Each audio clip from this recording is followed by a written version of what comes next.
All right, what is up, everyone? Week 134 of building my own operating system. Thanks a lot for joining. Let's get set up. Yeah, today I'm hoping it's going to be a good day. We are getting into a pretty involved topic, which is the infamous timer interrupt. And we'll see how that goes. I'm anticipating that this will be pretty challenging. Oh, shout out Cat Flare, shout out Lane. Appreciate you guys popping in so punctually. And you know what? I want to start doing something kind of new on the streams. Let me see. Actually, let me give my first real quick sponsor shout out. As always, this stream is sponsored by myself, and I would be curious to talk to you about your challenges in the world of systems programming if you're learning systems programming. And so feel free to just contact me directly, whether you have any technical challenges or career-wise or anything like that. I always love talking to people so I can learn how I can be more helpful. And with that said, let's get into the stream. It is week 134. It's the 23rd. Yeah. And what I'm going to start doing is actually to reward people that are here first. You get to go on the board. And so shout out Cat Flare, shout out Lane for being some of the first people in the chat today. As usual, I'll contribute my own little test 0 to the chat. Yeah, and as you, I'm gonna try to engage with my audience. Let's try to engage a little bit here. I've been setting a goal lately. I'm setting this goal of 1 super chat of any kind, or 2 hours. You go on the Miro board. That'll be today's goal.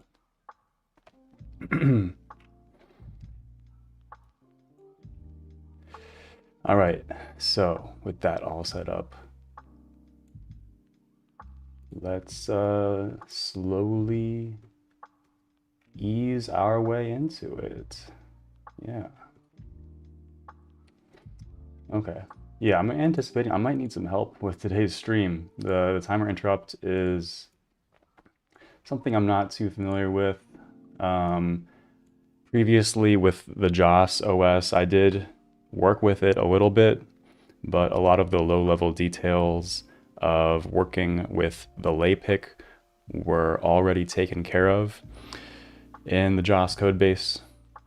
And we'll be doing a bit more of that from scratch here today.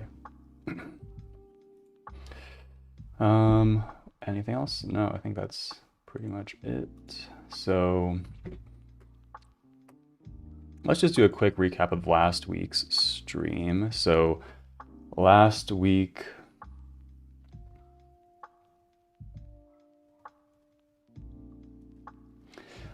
we upgraded Limini. And the main reason for doing that, and we'll see if I'm even in the correct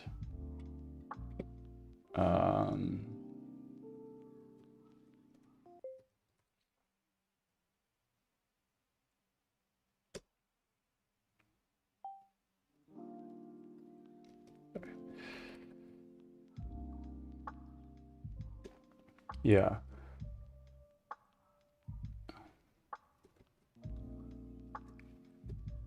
So with newer Limini versions, we get a lot of nice things, apparently.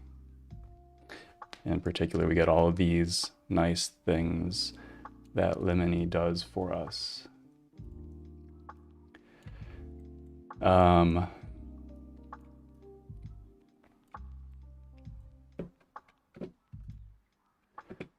on entry.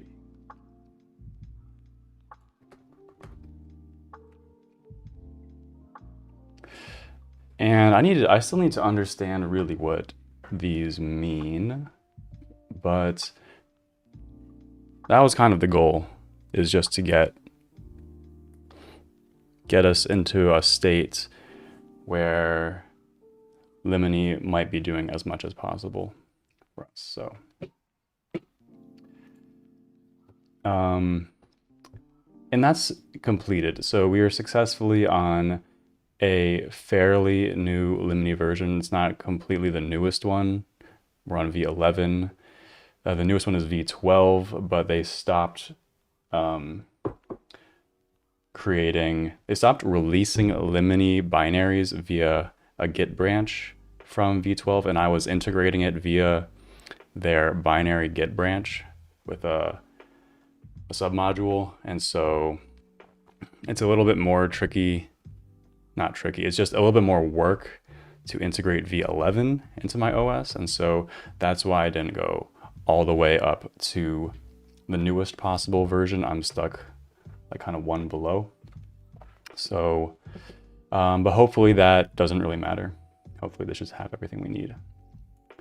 What is up, Irti? Thomas is fictional. Jordan, glad to have you all. Have you worked with embedded systems? Yes.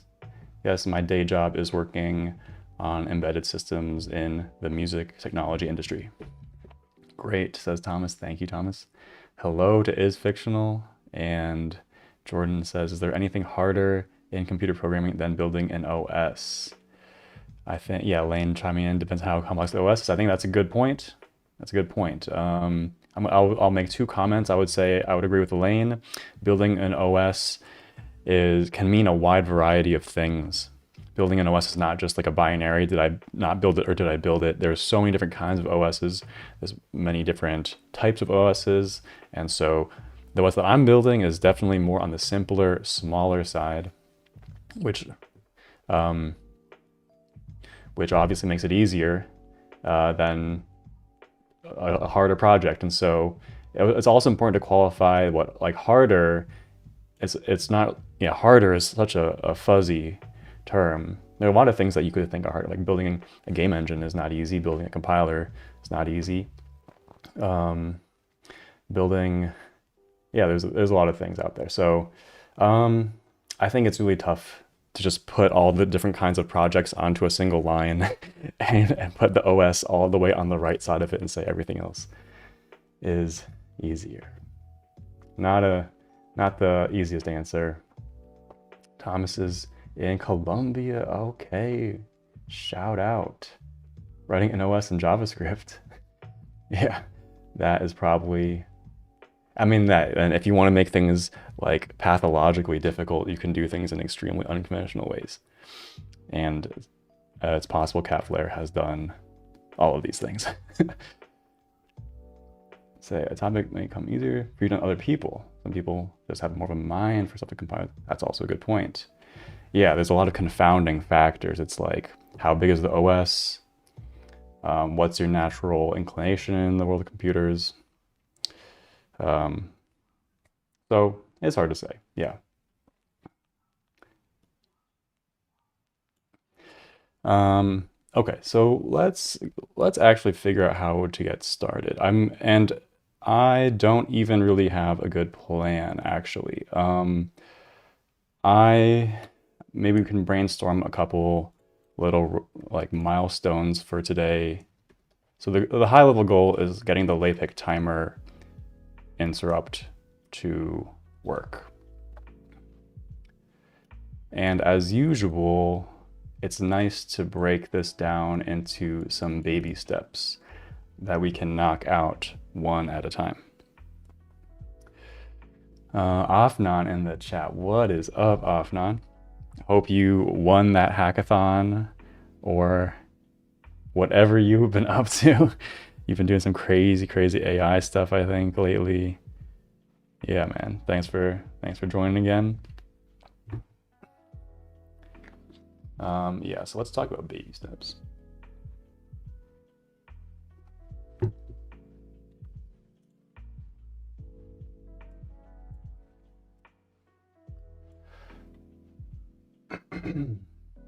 So LAPIC initialization.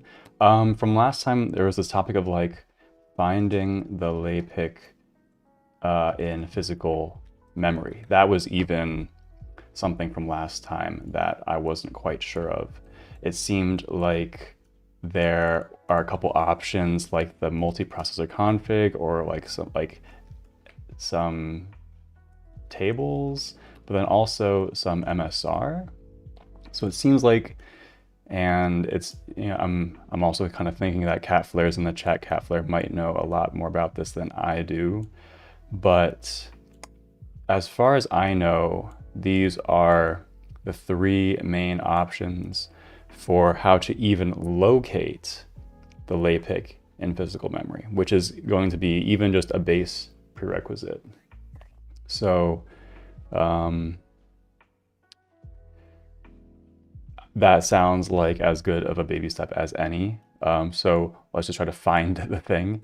And then we can do things like think about initialization, and then the end goal is setting up some kind of timer interrupt at any frequency, and then really stretch goal is like actually being able to actually choose some kind of frequency, e.g. 10 milliseconds or whatever.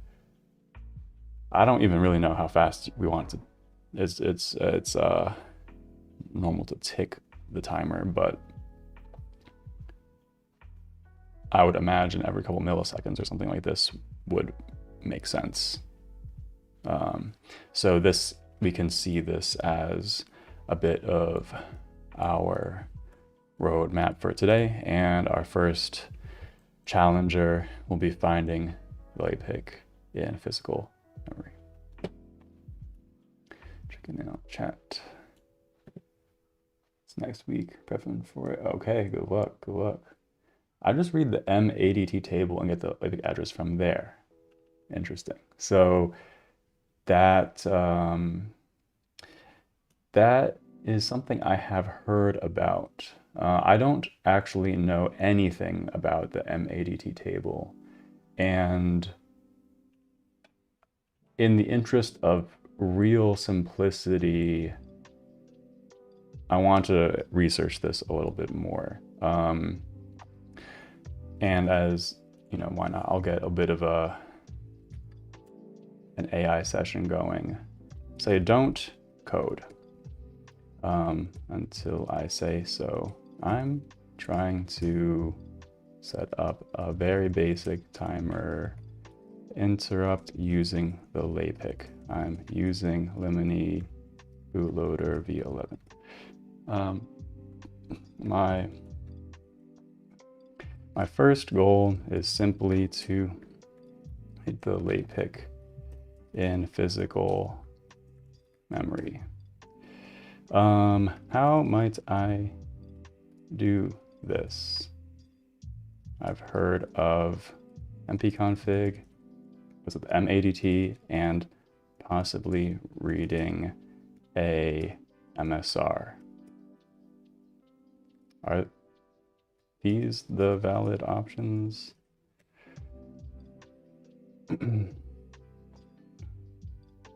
So what I'm doing right now is I'm just trying to get some more information. In the meantime, we can also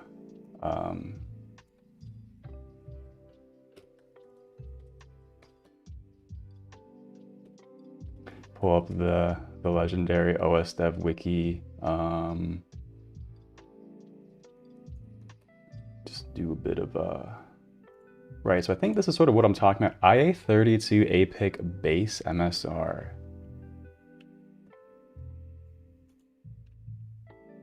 So let's just take a moment to do some learning. So Rehona with the small brain. No worries. No worries. We just go step by step, and frankly, I don't really know what I'm doing either. So, yep. Awesome, Effion. What is he doing? I wish I knew. No, actually, we're trying to set up the timer interrupt on x86 using the local APIC, which is, from what I understand, the idiomatic modern way to do that. Can't even figure out interrupts on AVR. Well, that's even kind of a different world than what I'm doing. That's much smaller microcontrollers. Yeah, so it's kind of different, I think. Basai Deacon, what's up, Basai? What's up? Not critical. Clearly not critical. Another Temple OS. Who knows? Okay, so I got the AI chat running in the background. Let's just take a moment to read about what the MADT is. MADT, multiple APIC description table, is an ACPI table which provides information necessary. Okay. I'm going to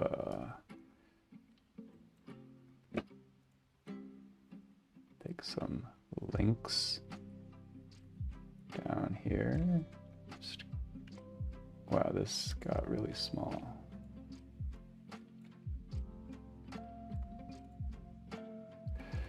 Are they all gonna be that small? Maybe. But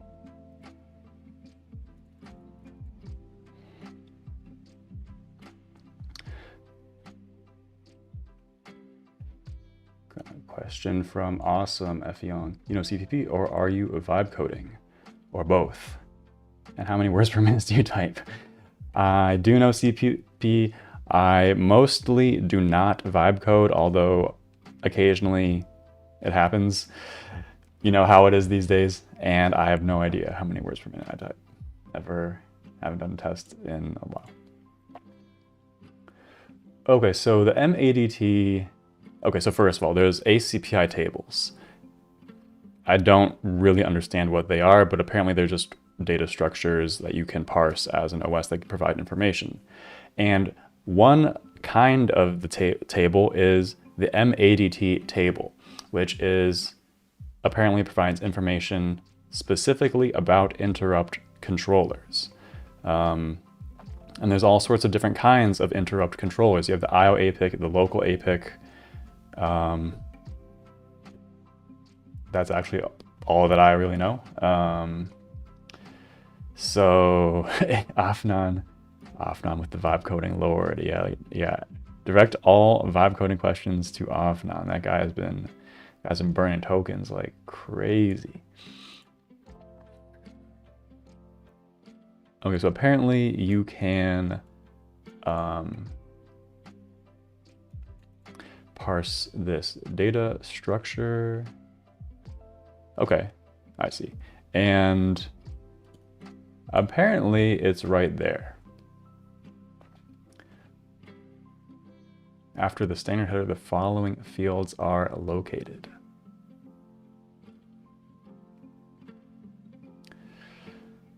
After the flags field, okay, then it has a bunch of records.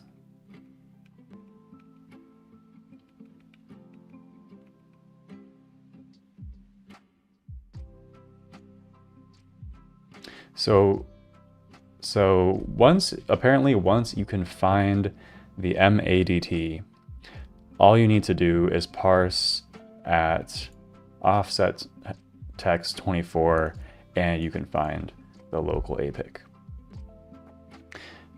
But that causes another question. How do we find the MADT? I have no idea. And maybe I could figure that out, but maybe not. So I'm just gonna take a screenshot. So that's actually, even though we might not do that, that's interesting to know, and that is what Cat Flare was talking about. If you can find the MADT, you can read and get the local APIC address, presumably.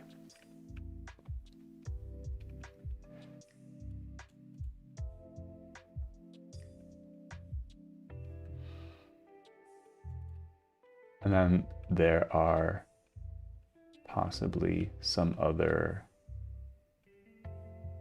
entries.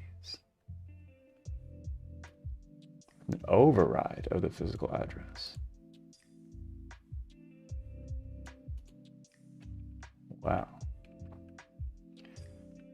Okay, this page actually isn't that long. Okay. Okay, Catflare is giving some guidance. RSDP, RSDTXS, oh my gosh. So truly, I don't know what those mean. And maybe you can enlighten us, you don't have to. In the meantime, let's quickly do a cursory overview of what the Google reports. So the local LAPIC base physical address and state are managed via model specific register B1.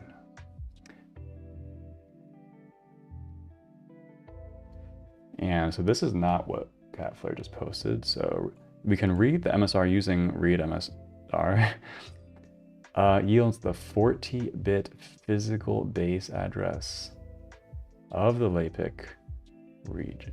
Typically this thing, alongside control flags. So that's what I'm saying. That sounds a bit easier to me than trying to find the MADT and then parsing hex 24. Maybe that's not hard to get the MADT, but and maybe we will need it eventually, but just in terms of the shortest possible path to getting this working at all whatsoever, we're going to, yeah, I think we're gonna go with the MSR approach. And I just realized we haven't taken a 20-second break yet, so I'll do a quick check-in on the chat. What's up, Imran? Let me check the commands. I think I added another command recently. So really jobless, Raj. Online Mark. Who is that?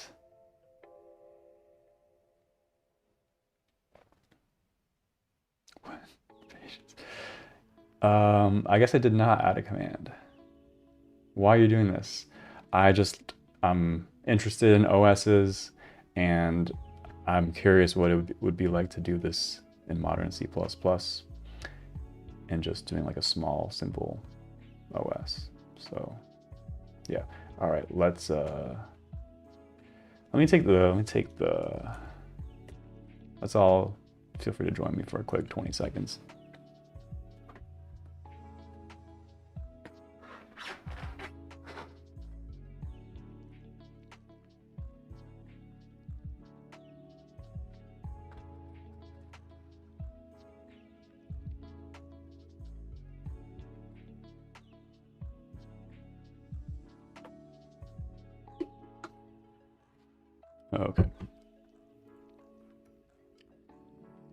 Okay.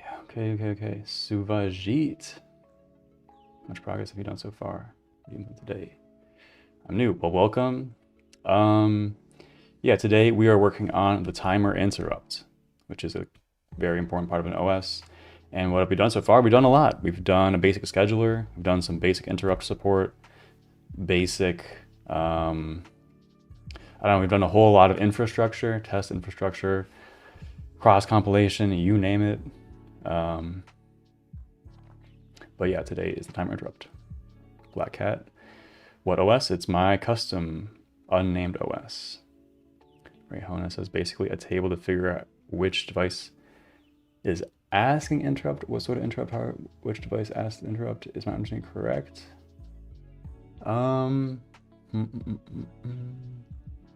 All this really is right now is there's this thing called the local LAPIC. It's a device on the system, and it is capable, it manages interrupts and stuff like this, but that's not really what we're concerned with today. We're just concerned with its ability to have a timer and generate an interrupt based off of that.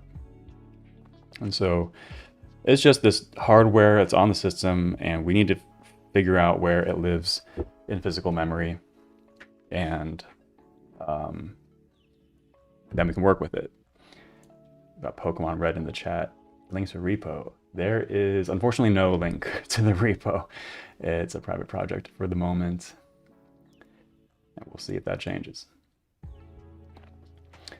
Okay, so this seems to be a compelling option for me. This is this whole page about the LAPIC, including detection. This is what it's saying.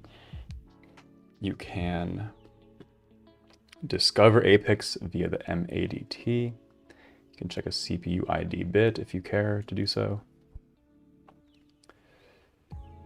And here are some details.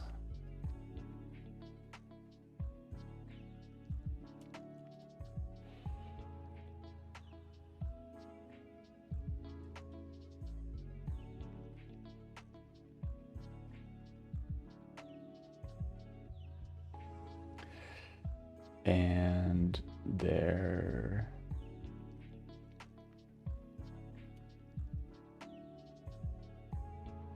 notes that there is a MSR that specifies the actual LAPIC base.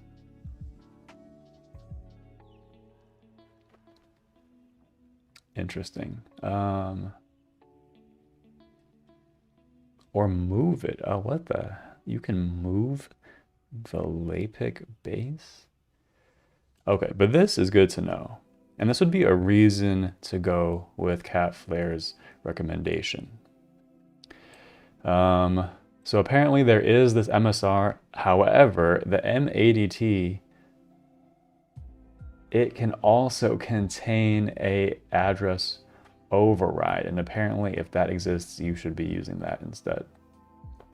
So that is technically a reason to go for the MADT approach. Maybe I don't care about that for the moment though. So yeah. So Vijit, are you building with the known architecture or have an idea to improve any architecture and building in your OS? Tech stack for the UI. So UI is not really even a concern. I don't think it's really worth it to spend a lot of time on the UI now or even in general, because I think that's not the most interesting part of making an operating system. And I am not really, I'm building with the known computer architecture x86. As far as the OS architecture, it's kind of a pretty simple, like real-time OS type of design for the moment. Okay. So there's a lot of information here that is actually pretty good. So let's save.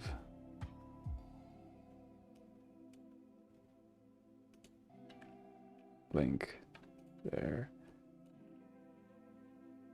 I should make a note or something. It's kind of annoying to have a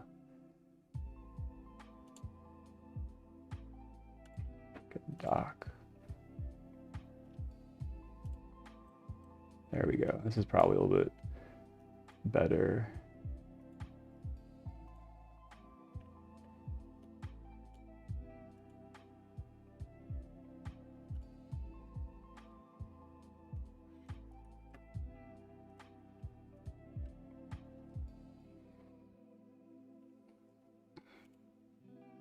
I think, and then we have some details about configuring the LAPIC.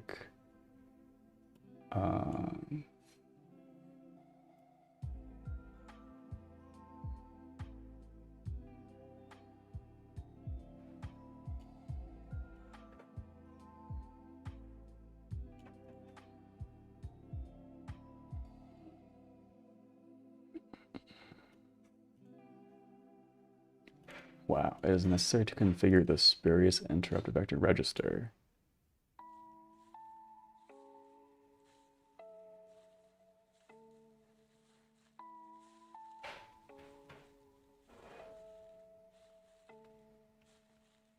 And apparently you need to disable the legacy pick.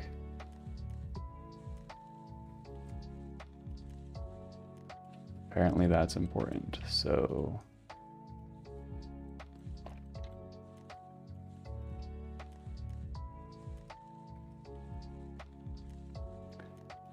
two question marks because we'll see. I don't know. I never quite trust the OS Dev Wiki straight off the bat. So, yep.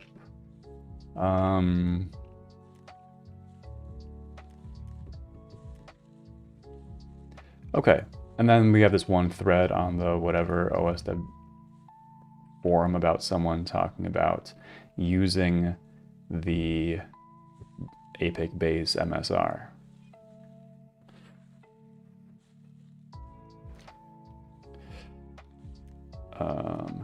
And it was apparently their fault and whatever. So I'm gonna say let's go with that just for now. We can think about other things. So apparently the MP config is totally out of the picture, but MADT tables could potentially be interesting to look into, and it's sort of like how to discover the MADT tables, how to parse them, etc. But I'm going to defer this for the future. I think also this maybe doesn't really matter. So let's check out the MSR root, and I see someone very special's in the chat. What's up, Tyler? Also, what's up, Manjuna? How to make an OS? I mean, dang, that's a complex question.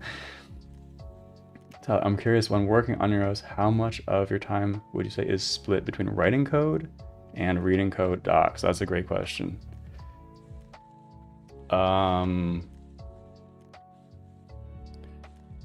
It definitely varies. It depends on what I'm working on. I think there's sort of a natural cycle that things go into where I start a new topic, I have a lot of research to do, and so I spend a lot of time reading documentation and stuff to get my understanding up.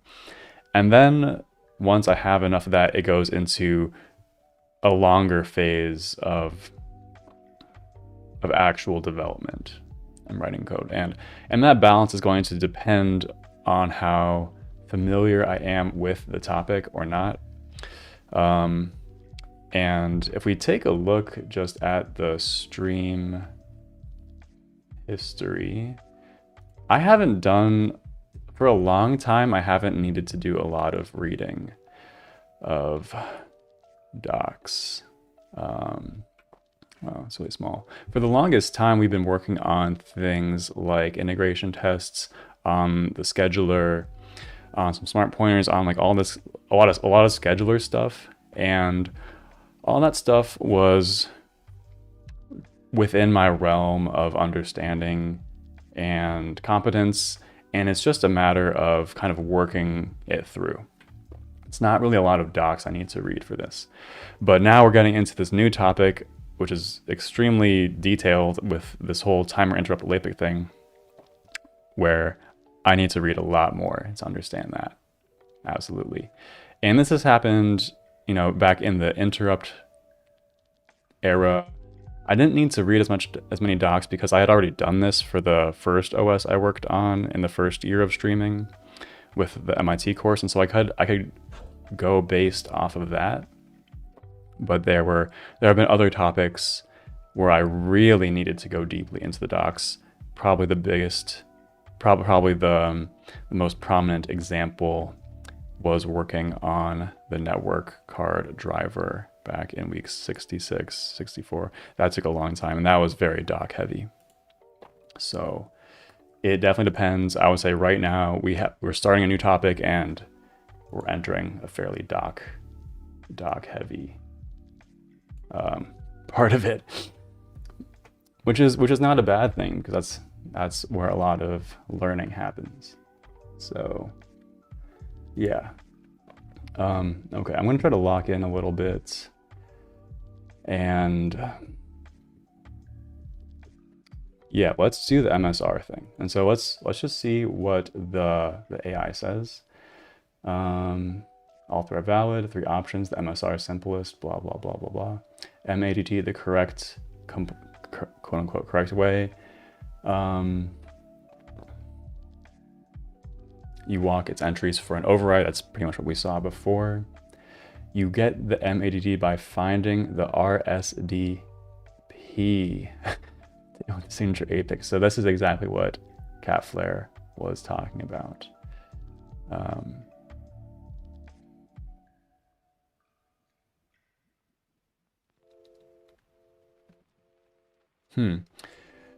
Isn't just the base, it also enumerates every LAPIC, the IO APICs, all of which you'll need shortly anyway once you go past a bare timer. Interesting. And then there's this whole like MP configuration legacy thing. It's really old and no reason to use it.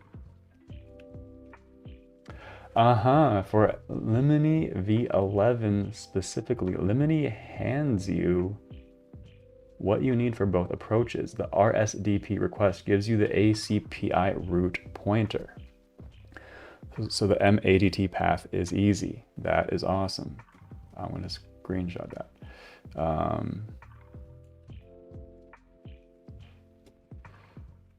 So that's sort of over here. So that's a feature of Limini. Let's just do a quick check on the docs.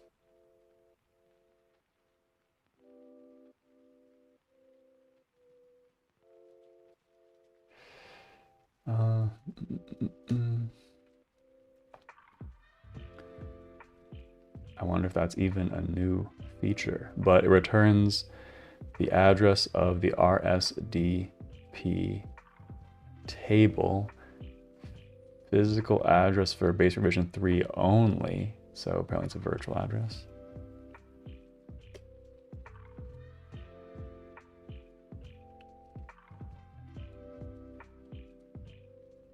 RSDP is returned as virtual again.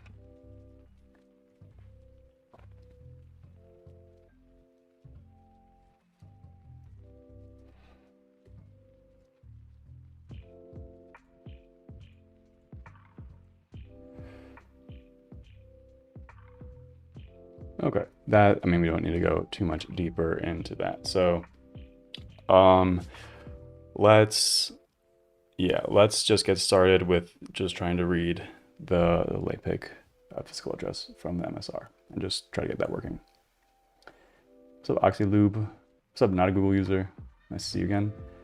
Which reference books using for your OS development, particularly for driver development like XHCI? So on drivers. Nice. I have to say, I think you're probably ahead of me in terms of drivers. I haven't written a USB driver ever. And so I cannot really advise about that part. I mostly am just using the Intel manual and some university coursework. But for that, yeah, for something particular like that,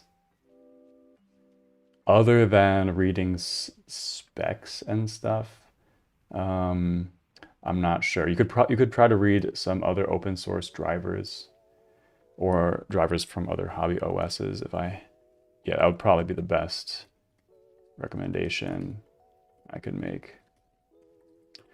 Okay, well, let's do this. Let's get started with just reading an MSR, and let's think about where in the code we would even do this, because this this is a quite fundamental boot time kind of thing. So we're going to want to do it before even, we're going to want to do it sort of at some point in the construction of the kernel. I have this random empty header that I made for this purpose. And Plausibly, I don't know, it sort of belongs near here, I suppose. So I'm just going to arbitrarily, wow, hard to read. Okay, I'm going to arbitrarily put that in the kernel, which is going to give us an opportunity to run some code, although it is, yeah, that was an interesting suggestion from the AI. Should we actually take an argument for the physical address? That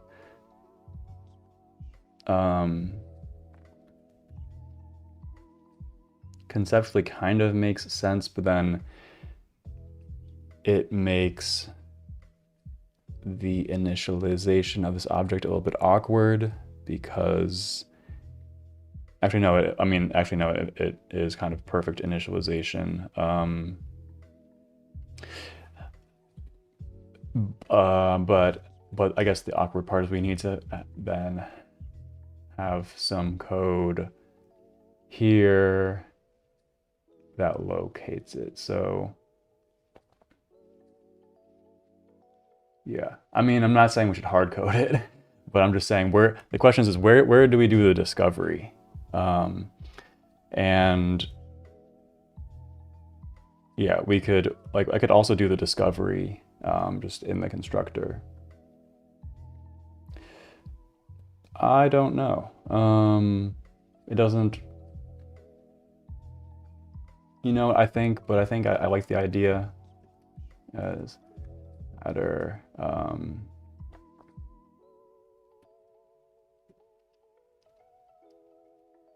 We'll snooze for a little bit.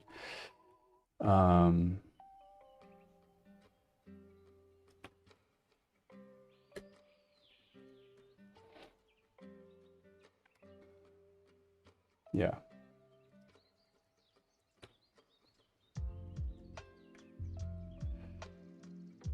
And that is going to, yeah, be some,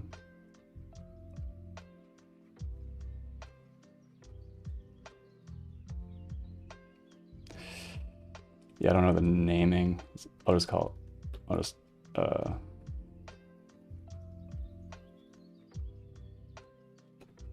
yeah, we'll figure this out. I like the idea of taking it as an argument, actually.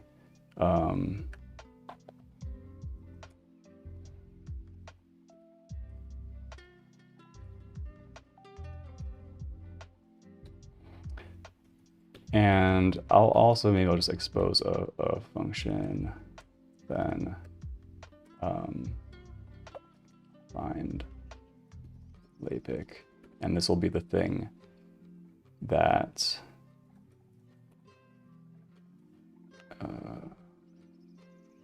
reads the MSR. Okay. And now it's time to read an MSR. And do we have that?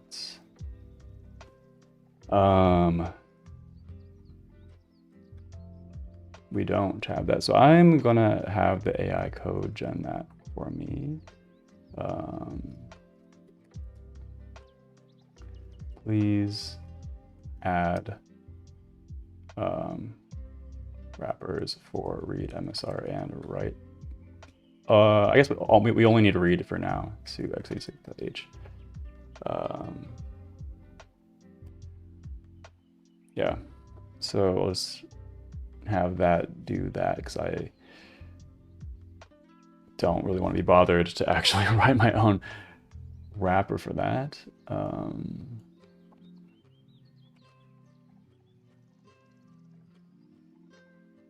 Okay. What's up, SKB?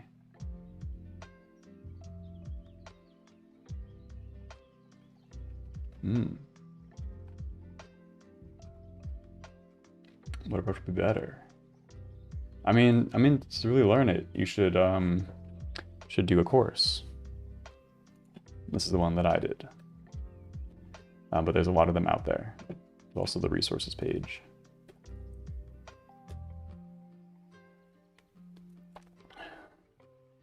Thomas asks, how do you keep the whole OS architecture in your head?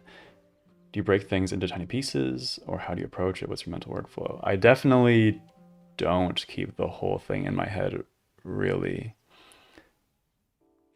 Yeah. I mean, my OS is pretty small right now, and so it's relatively doable to keep the whole thing at a high level, but I definitely break things into pieces. And so like for right now, I'm like, we're just concerned with this pretty specific hardware thing. I don't really need to think about the scheduler or like other parts of the OS. So I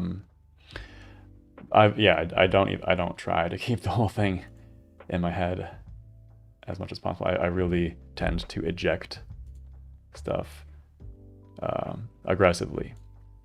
TMA Hercar, do you have Claude Code? Or yes, I'm using Claude Code. Okay, so the AI kindly contributed some of these wrapper functions.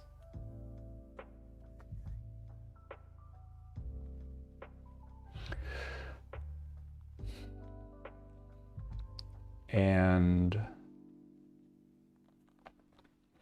we're interested in a read MSR, which takes a 32-bit like uint for the MSR, and then runs the instruction.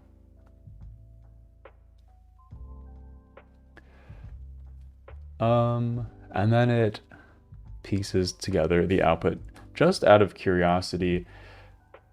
And just like in order to really understand this, I feel like I want to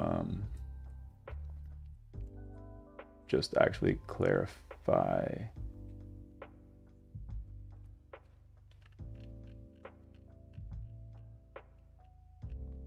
really how this works, just out of interest.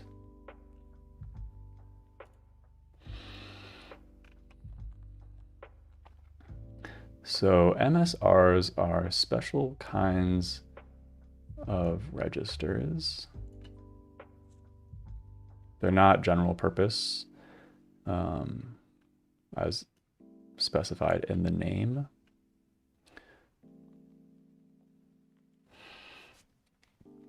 Read the MSR specified by ECX into EDXEAX. So it seems like there's a 32-bit ID for the MSR. And it reads them into the two registers.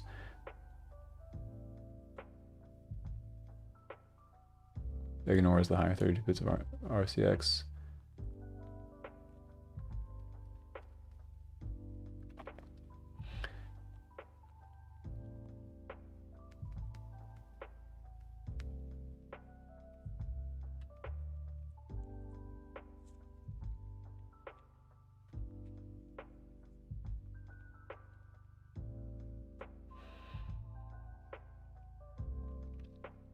Okay, nothing too crazy. Feel free to join me for a quick 20-second stretch and break.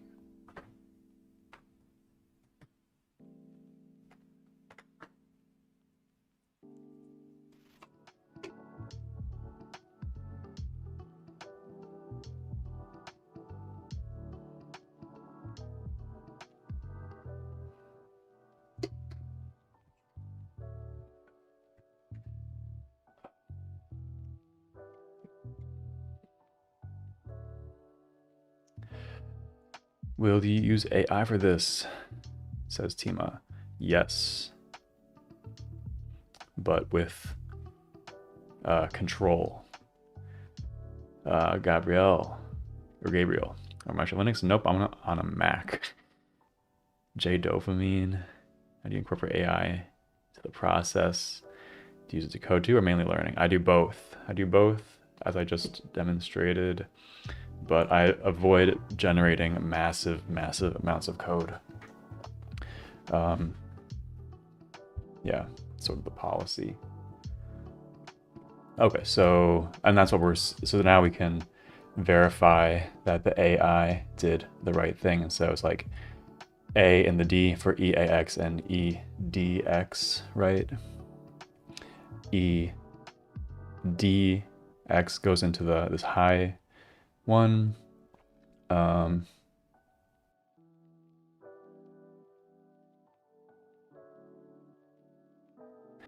We just piece together the output. Nothing too crazy.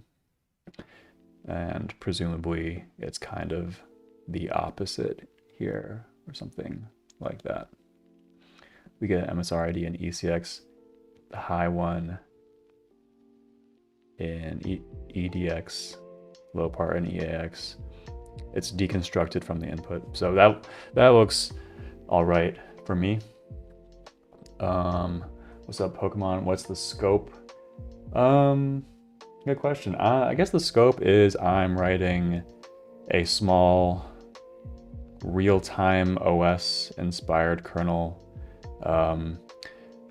Things that are out of scope are like user space, a GUI. Those are the biggest things that are not in scope. I'm focused on core kernel components pretty much. So at least for now, that's sort of the scope. So now we can, yeah.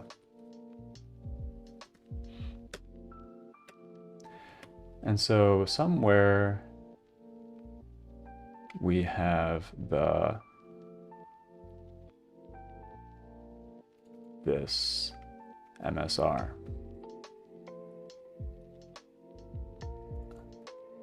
I wonder if I can find this in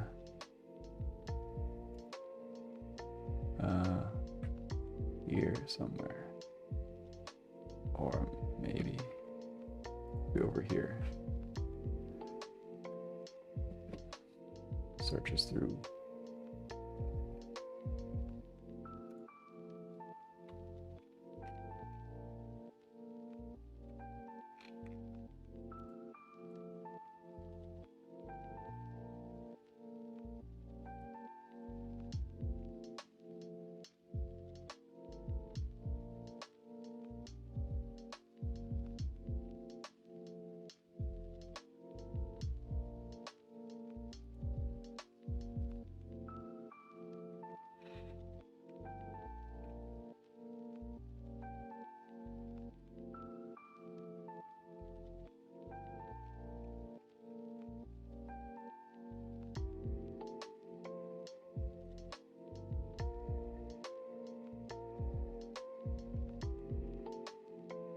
There we go. I was just trying to find where could I possibly see the official documentation for what the actual value of this MSR is, and I'm seeing it right here. That's sort of understated. Did I miss it somewhere over here? Is that actual constant? So 1B.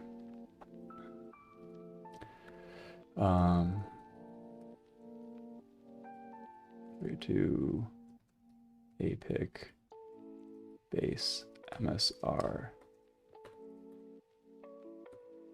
Right.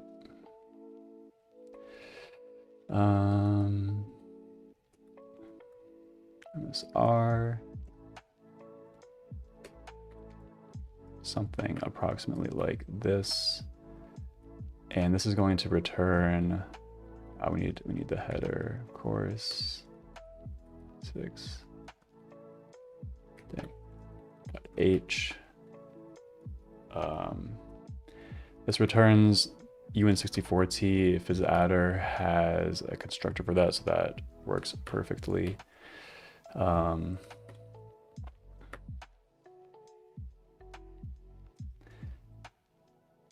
I'm not sure if we need to do some error checking around this or something like that.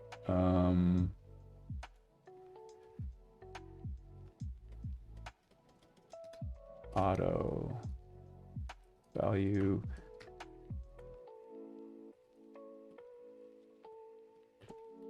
It's really, it's pH.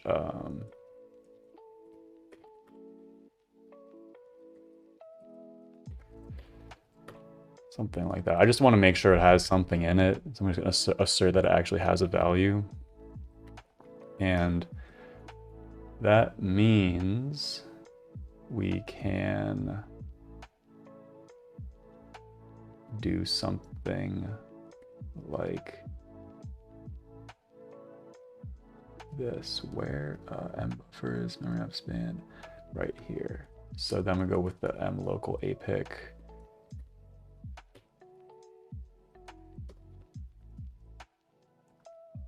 We're going to call find LAPIC. So I think that's sort of the idea. And if we're lucky, then we're actually just going to go here and yeah, go get something. Just putting blasting asserts everywhere. What's the good name for this?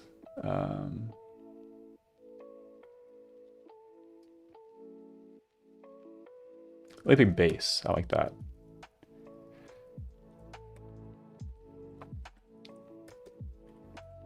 The PH is this prefix for physical pointer. It's kind of a questionable naming scheme. I use P already for normal pointer, but this just helps indicate that it's a physical address. So I'm gonna go with that for now. Find LAPIC base. Okay.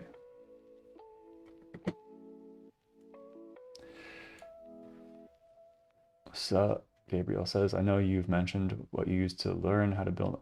Is there a specific roadmap you built? So basically the roadmap is following this MIT course, which I streamed. And really that I learned so much from that. As far as roadmaps, yeah, that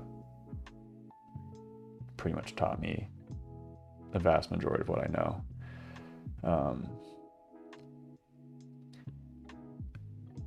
You know, there's problems with that course. It's a pretty old course at this point, but overall, that's my recommended strategy, is to find some kind of curated coursework online for free and just work through those problems. What is up, Afno Benzene? Shout out Afno Benzene. Good, man. How are you? Okay, so theoretically, we can add a log here, print out local APIC base, something like that.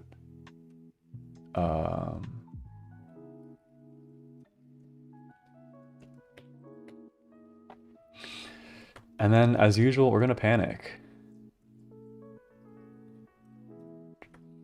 Just to see. So I'm just gonna go ahead and run the kernel.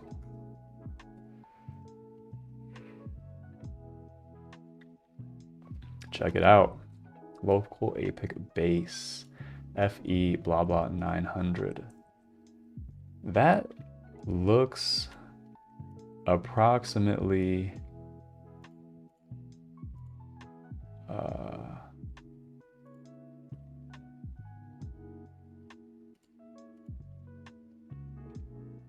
like what we want. It has the FE thing. People were talking about how it looks like that. Typically FEE I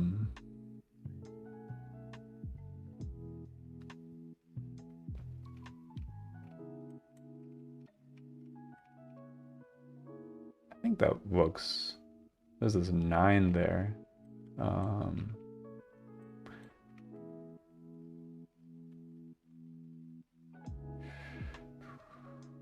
Default base is conventionally zeros. Don't hardcode it, read it. So we're not actually seeing this. We're seeing a random 9 here.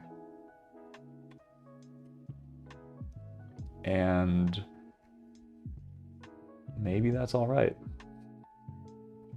That is all right. I'm fine. New job of physics mentor at high school is tough. Kids are hard to manage. Oh, crazy. Well, that is really admirable work. Being a mentor to kids, especially for physics. Yeah, man, sorry to hear that that's intense. I can imagine. High schoolers especially. That's crazy. Shout out to being a mentor for kids. Yeah. Hope it gets easier over time. Okay.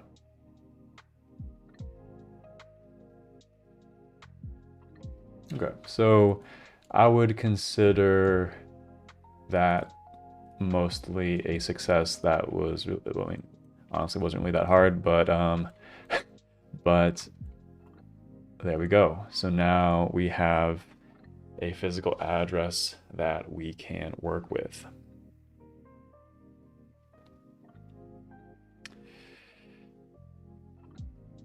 Yeah. And that's going to lead us to some questions. Old legacy, don't use this, right?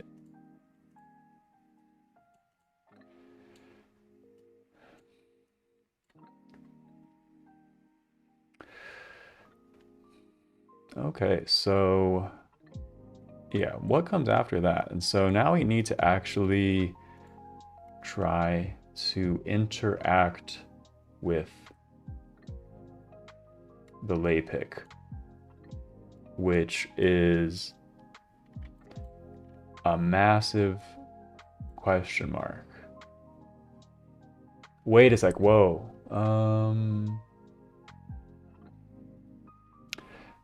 Wait, hold up. I'm moving a bit too fast. I'm just realizing it's saying if local BIC is enabled, APIC base bit 11. So actually, that's what we might be seeing here. I see this register is more than just the address. It is a bunch of things. So you read the MSR. This is like the top. I guess it's like a frame number or something like this. And then they encode a bunch of other stuff into the lower bits.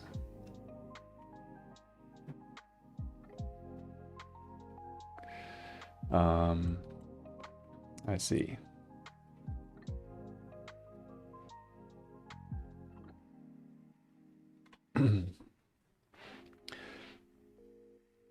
So yeah, so I have some options. So basically, actually, so I'm actually wrong. This code is not right. What I might do is,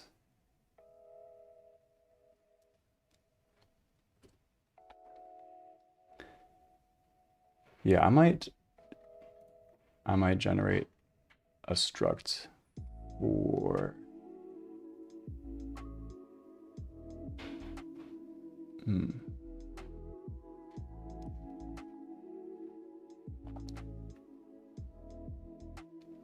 yeah. I mean, we could do the quickest thing is just to actually probably mask the number. So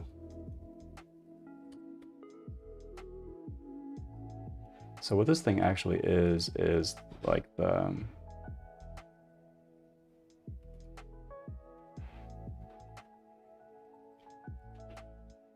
it's just the value of the MSR and the physical address. The physical address is just going to be the low bits masked, low 12 bits masked off.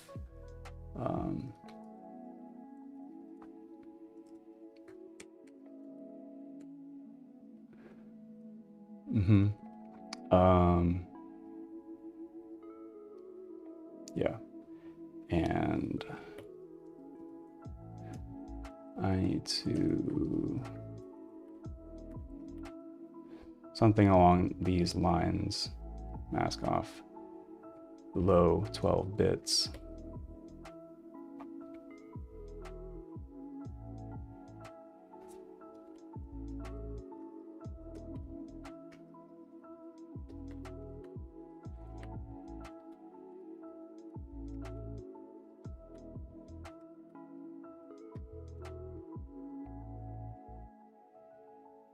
Okay, so now we get something a bit more expected with the clean FEE zeros everywhere. So, yeah, that's looking more like it.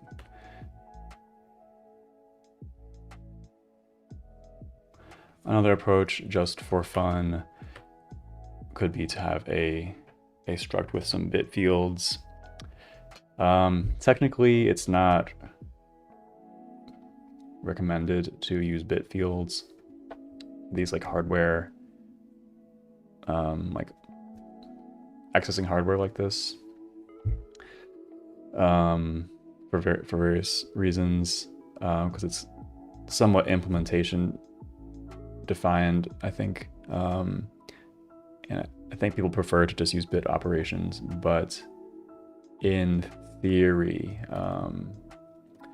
we could also do this with bit fields. I sort of want to try that just as an exercise. So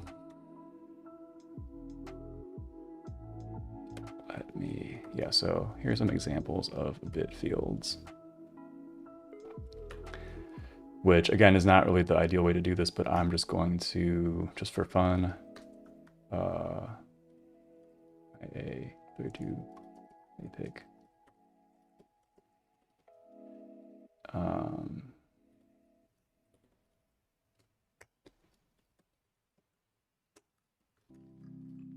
And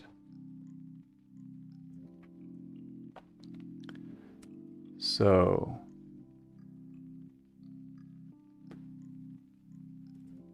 eight reserved bits,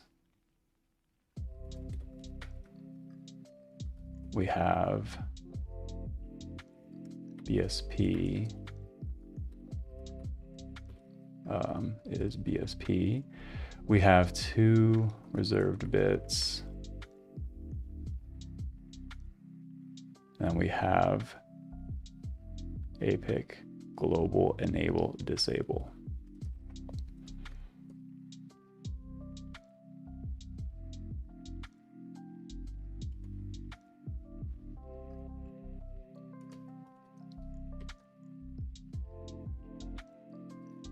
I'm just going to copy that name. And then we have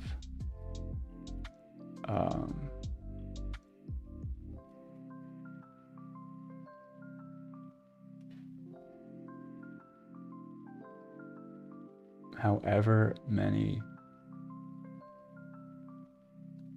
bits of address here. Max phys adder. What is that usually?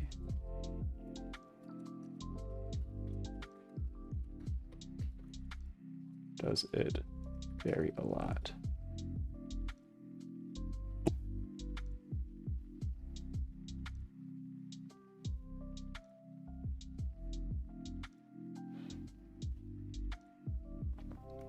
Wow.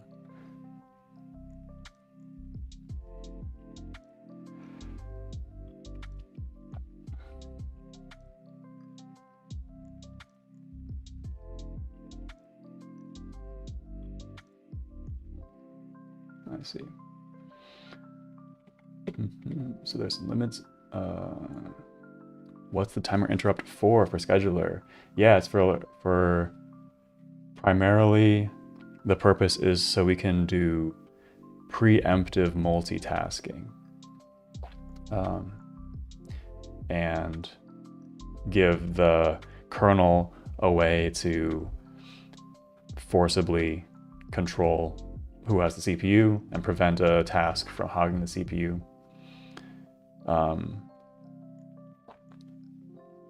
that's pretty much the main point. Yeah. What's up, Cody? What's up, brother? What's up, PU? Shagar. Wow. What's up? How long have you been working on the project? About 2.5 years or so, depending on how you count it. Using Opus 4.8 at what reasoning? It's probably high effort. Yeah. From which country? I'm from the US, but I live in Europe. Okay.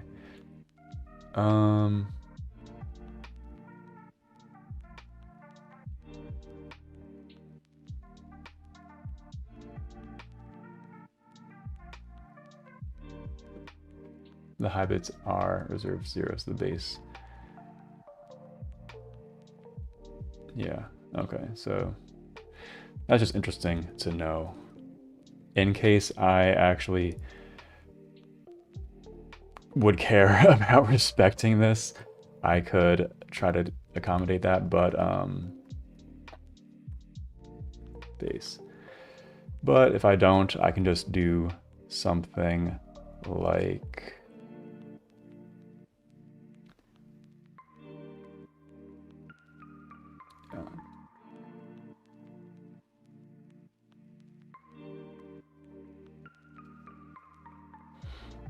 mm,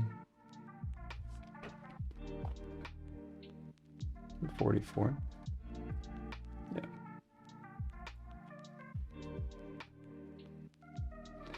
Yeah, so we'll go with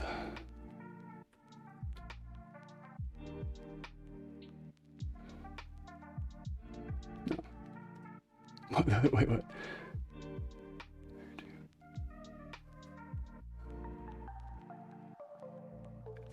12 bits.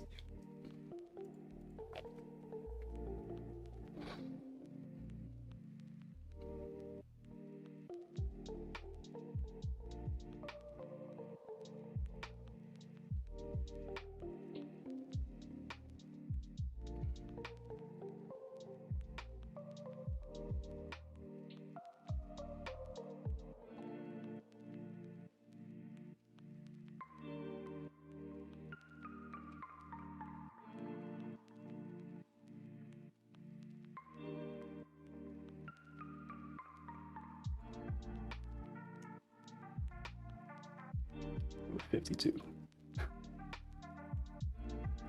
Yeah. Okay, and that would let us theoretically do it like this.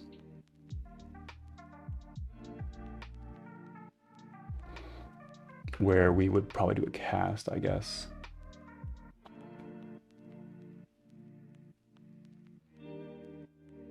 This was just for fun. We'll read it out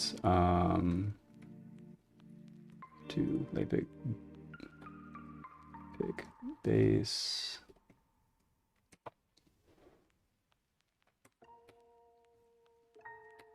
Yep.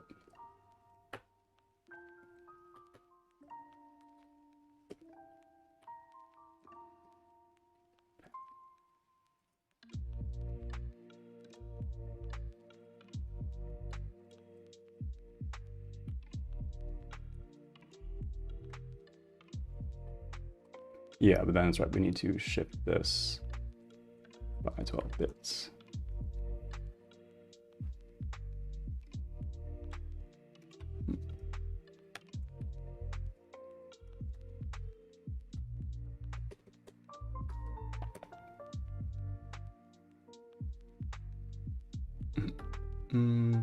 So I think that, so the problem there is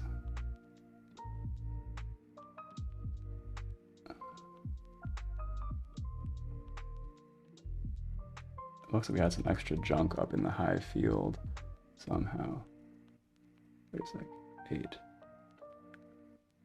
No, let me be careful about how I do this. 8. It's 1 bit. Oh, I'm missing.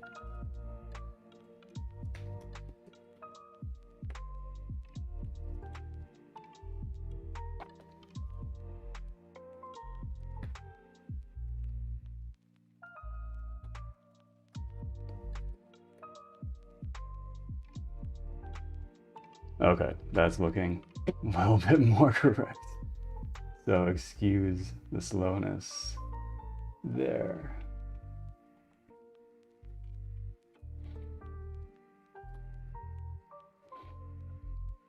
Okay, quick time for a 20-second break. Be right back.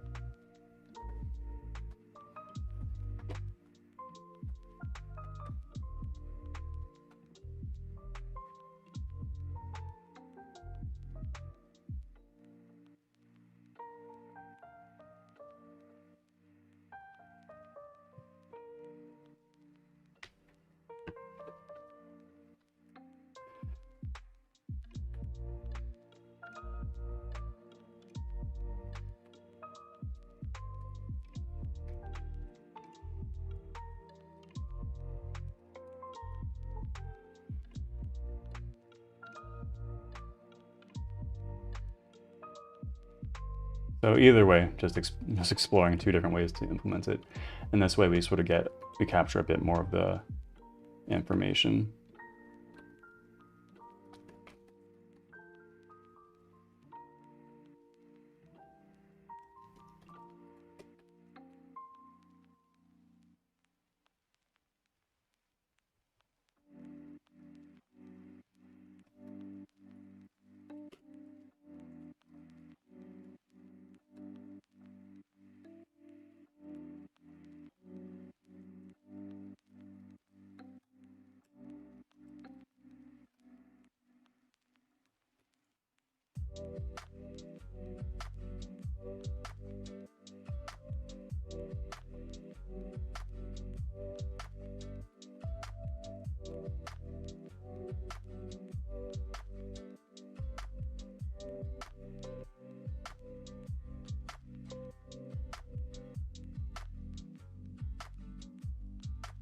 I see.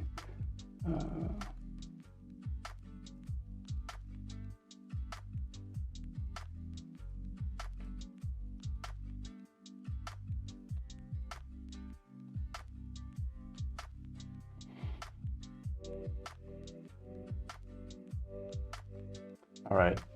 Nice to see you, Apnobenzene. Catch you later. Bro.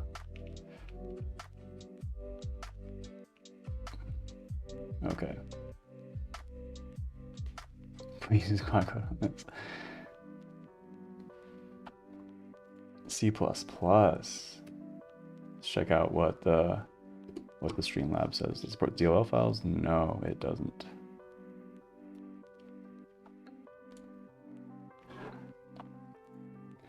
Okay, let's move on. So it's taking a bit of time. So now let's figure out what the next steps would be for initialization.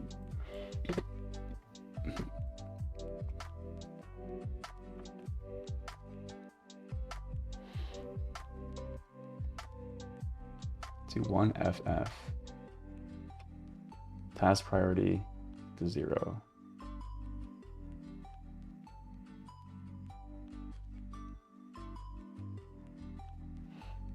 If MHD local APIC NMI are present.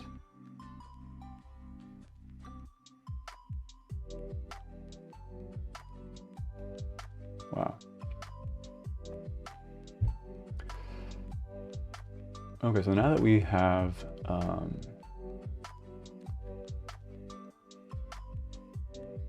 discovered the address, yeah, we need to figure out what to do.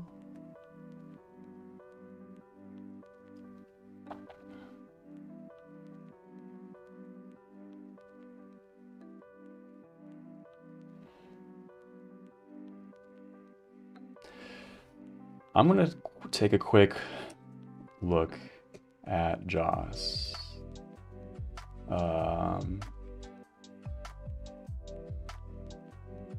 JOS 2. Yeah.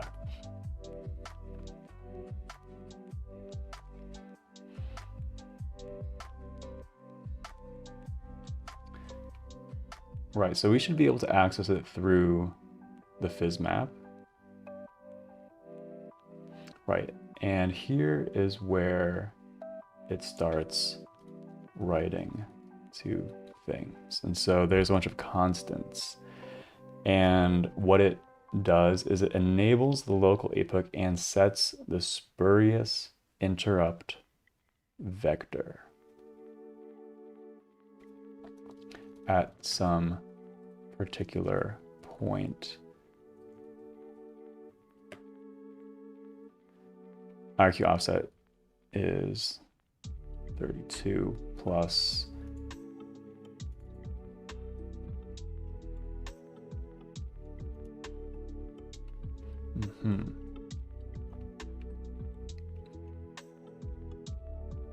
So we're going to set some, right.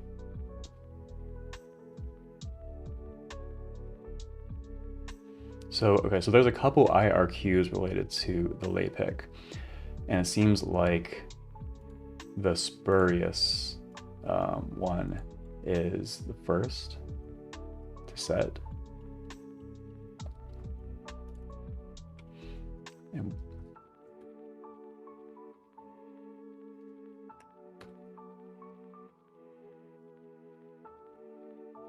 okay, so there's the physical base, and then there's various registers in memory from that. And there's a register for the spurious interrupt vector, and presumably there are going to be other registers for other kinds of interrupts we want to trigger. And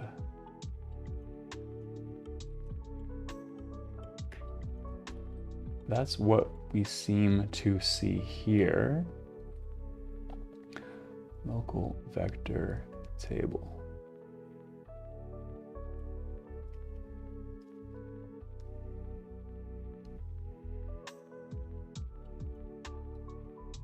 Timer.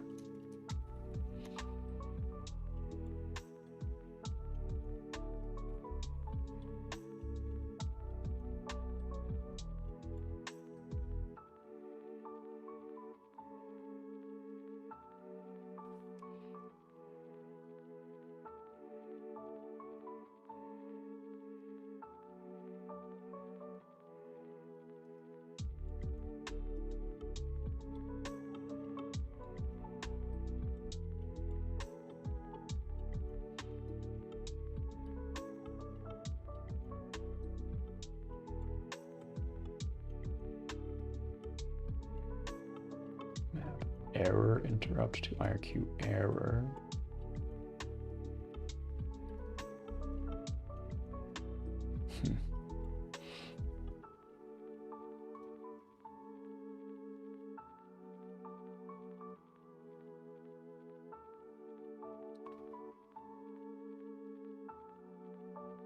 Okay, so this is at least one way to enable or sort of initialize the LAPIC. It's a variety of configurations. So setting up the spurious interrupt, setting up the timer interrupt, setting up the error interrupt.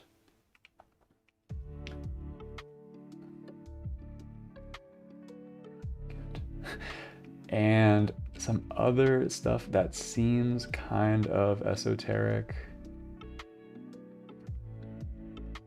Two synchronous arbitration IDs.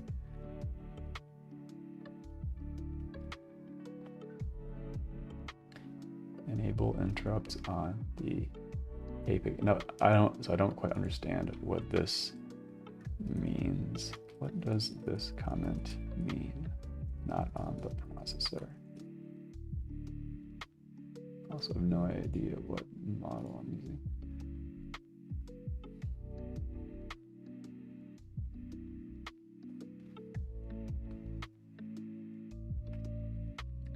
Not means the CPU's interrupt enable flag is still unchanged. I see. So there's two parts to interrupts. It's like the CPU level side with the interrupt flag, and then there's the APIC and its configuration, and it seems like they can be independently enabled or disabled.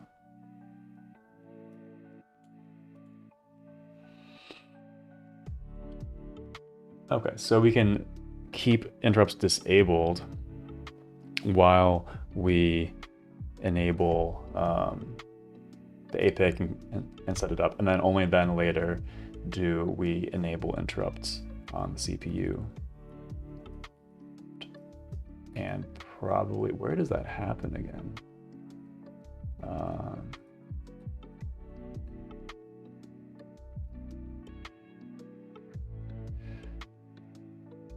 You know, maybe we don't even do this yet. All we have support, we have a very minimal interrupt descriptor table that just, it pretty much is just for the purpose of handling CPU exceptions right now. So we're not really even doing interrupts per se yet. So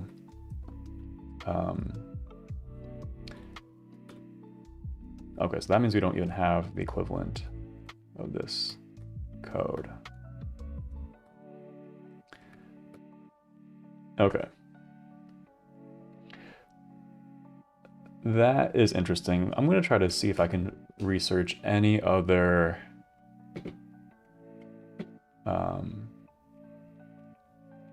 instructions on how to set this up. And also, so it seems like this is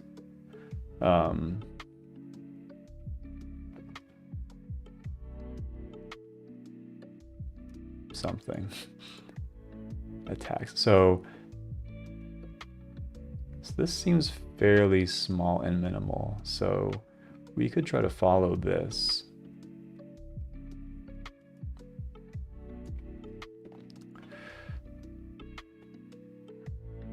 Strong uncacheable.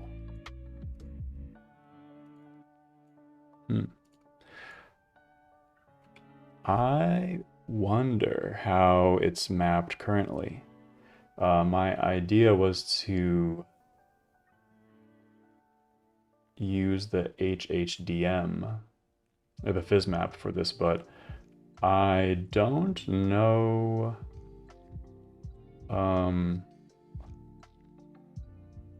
how that, I don't know what kinds of cache bits are set on those that page. I could try to find out actually. That might even be kind of interesting.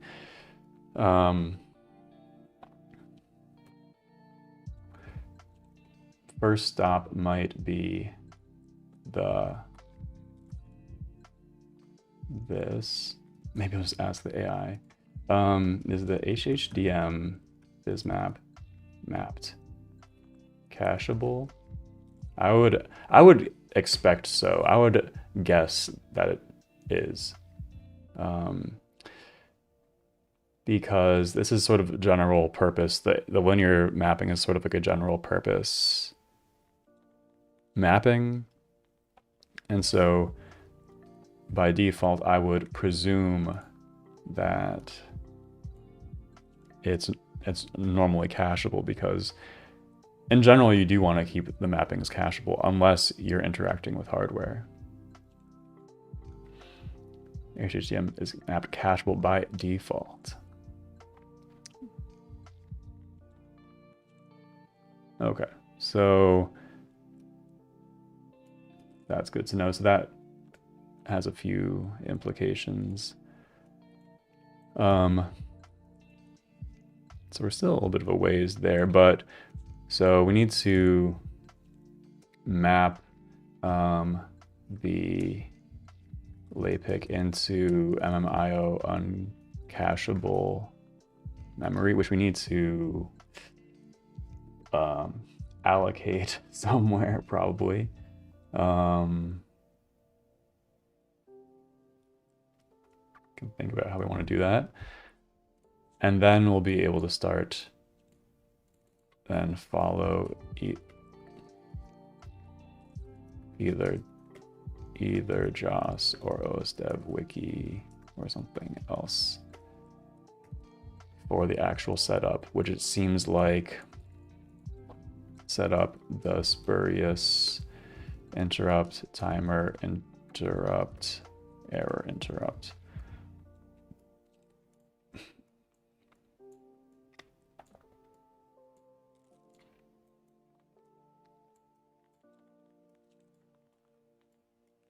Some degree. So let's focus on getting that mapped properly.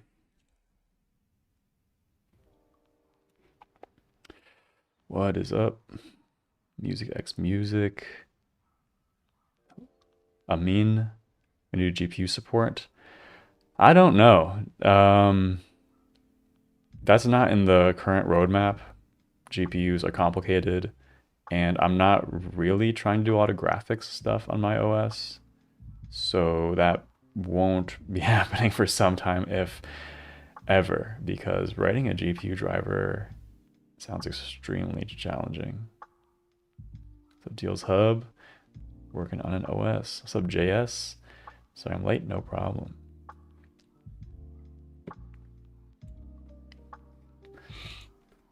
Okay, now let's talk mapping this into memory somewhere. Yeah, this is kind of an interesting one.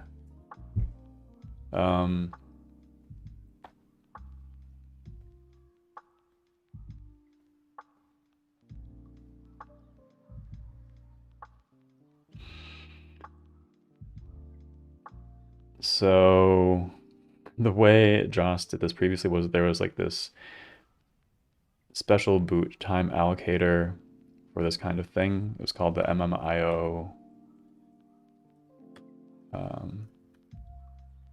MMIO map region, and my IntelliSense is super messed up. And it was a special function that lets you, that sort of mapped memory from some starting point and with a bump allocator.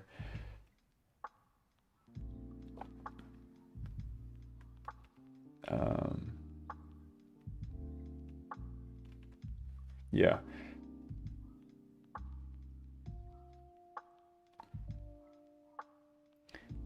And it would, yeah, it passed some flags like cache disable and stuff like this.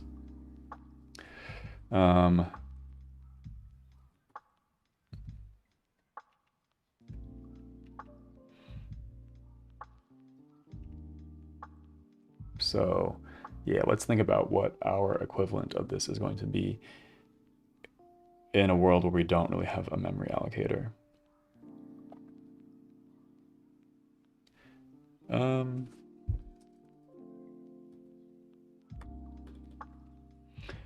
So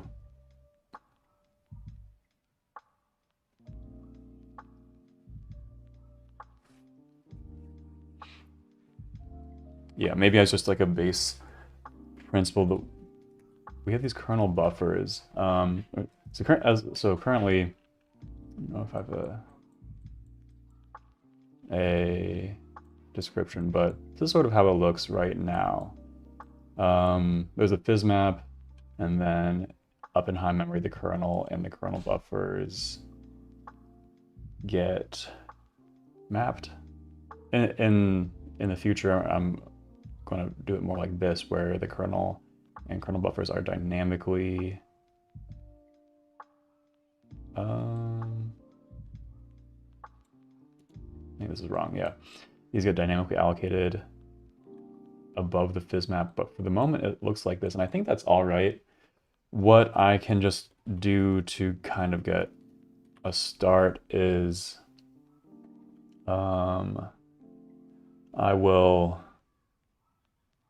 let's add another thing here to the kernel buffers, and I'll call it the MMIO buffers or something like this.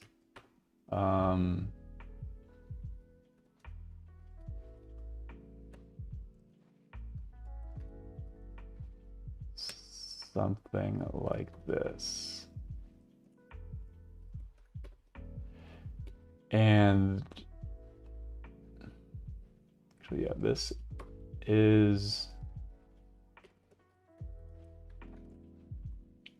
much going to be, right?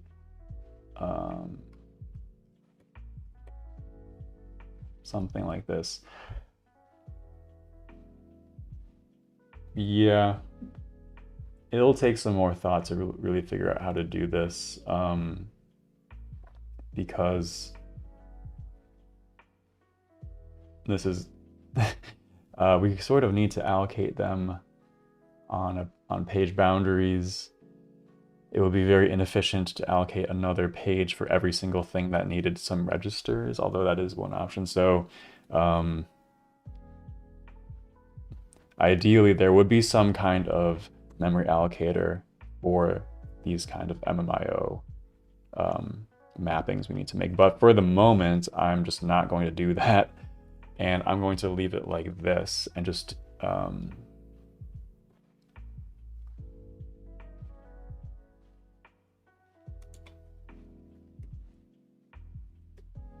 interesting.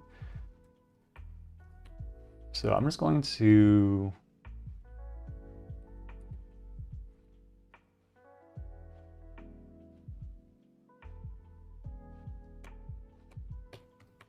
this. Of course, we need to make sure things are page aligned somehow.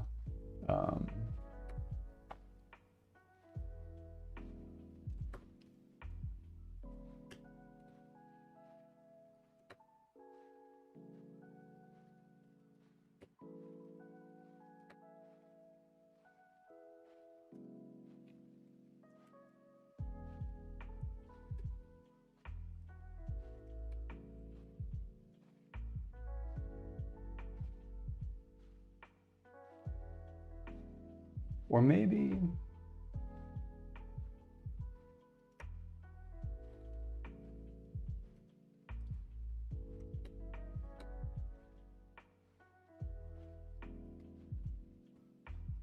something like that. Anyway, that's sort of the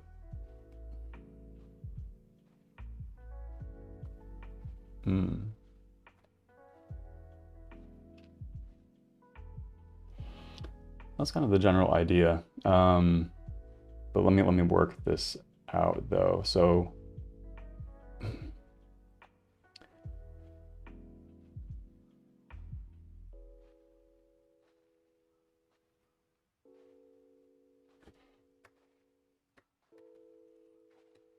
basically the way it worked over here is we dynamically map some, we have a physical address.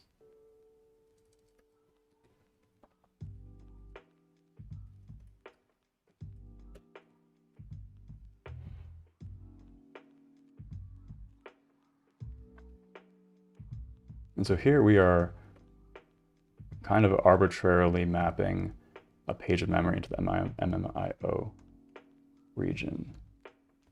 And this returns a virtual address, which then everything, which is actually stored. So yeah, we store a physical address and we also store a virtual address. So yeah, just testing commands. Nice. Okay. Again, so for the sake of just sort of doing this quickly, the way this is going to work is we have this all mapped here.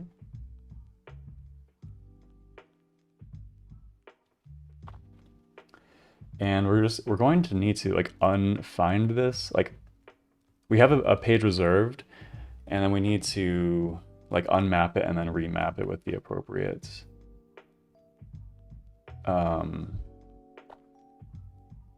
permissions and point it to the appropriate location.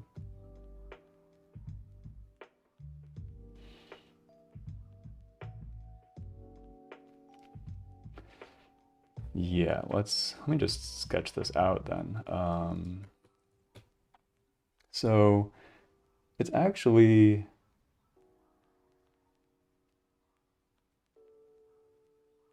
Yeah, I don't really know where this code is going to go. I feel like I'm getting ahead of myself with the software engineering or whatever. I might just be tempted to put this all into here while I figure out what I'm doing. The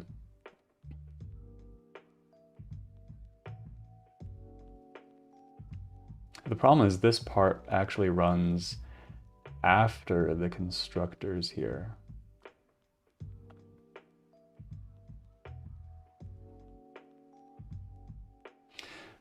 Well, maybe it makes sense for the local APIC to be responsible for mapping itself into memory. Let's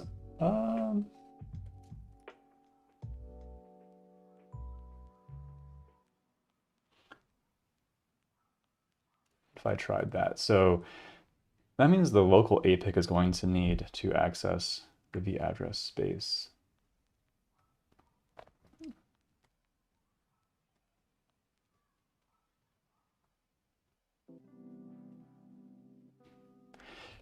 Maybe that makes sense. So let me try this, then I'll move the v address space.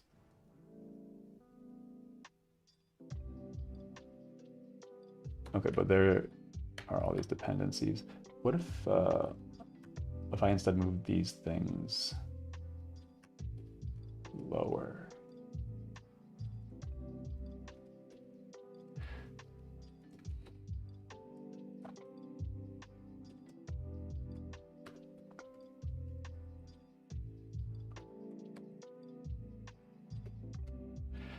Right, so the local APIC constructor is now going to take a v-adder space reference.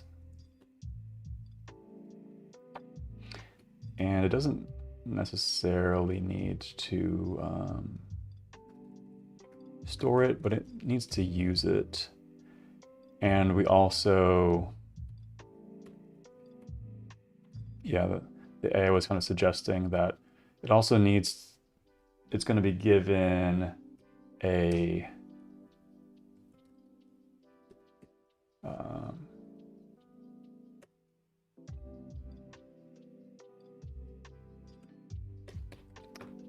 buffer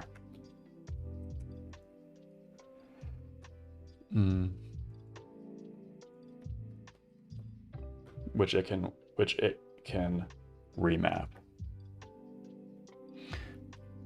And the idea is that it's going to do something like, it's going to unmap the PMMIO buffer.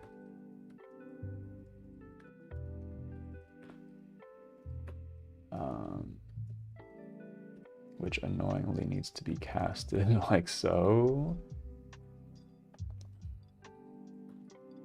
And then the unmap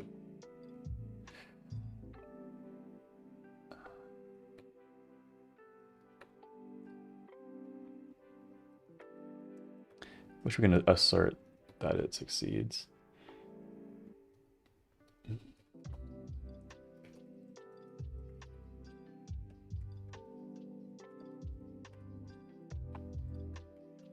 And then we can do vspace map to PMMIO buffer from the LAPIC base. But of course, so yeah, man, this whole annoying thing I have to do all the time, which I need to figure out a solution for, but we unmap that region and then remap it to the LAPIC base, which now will allow us to access it, except the problem is it's not going to have the right flags because our map API doesn't take flags at all. So that is sort of the next step here.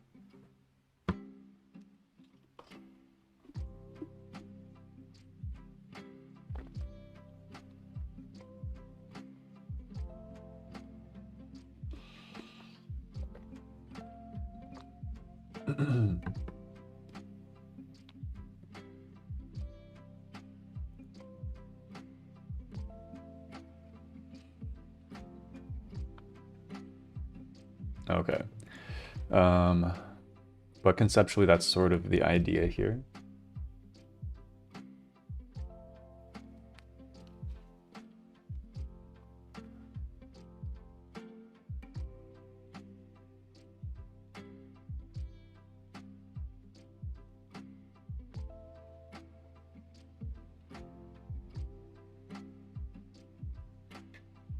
Yeah, that's just one way of doing it. It might be actually cleaner just to really introduce some kind of boot time dynamic allocator.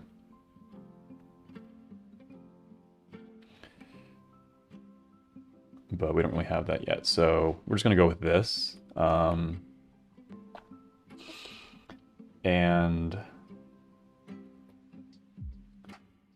now here's the thing with the flags. We need to pass the right flags for this mapping. Well, even just to start off, I'm just gonna run it to see if it even compiles and or runs.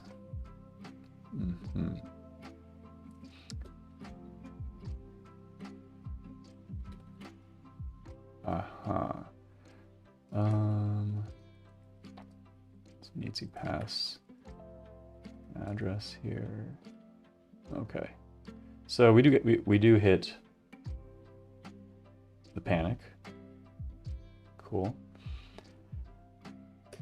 And yeah, and so we do hit the panic, which is a good step. So now we just need to figure out how to deal with flags.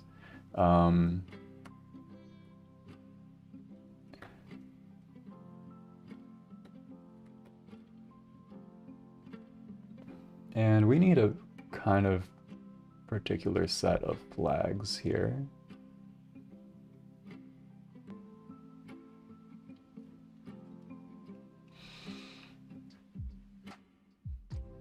So the way they do it is there's just this maximum limit on the amount of memory for the MMIO region, and then they just panic assert basically if it exceeds that.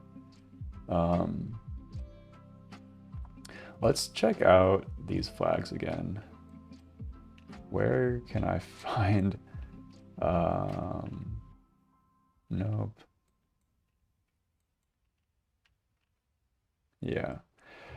We're going way back to an earlier part of the diagram, but that's where we have a bunch of information about the flags. And easy to find. But that's 32 bits. Bummer. Okay, let me just look this up fresh again.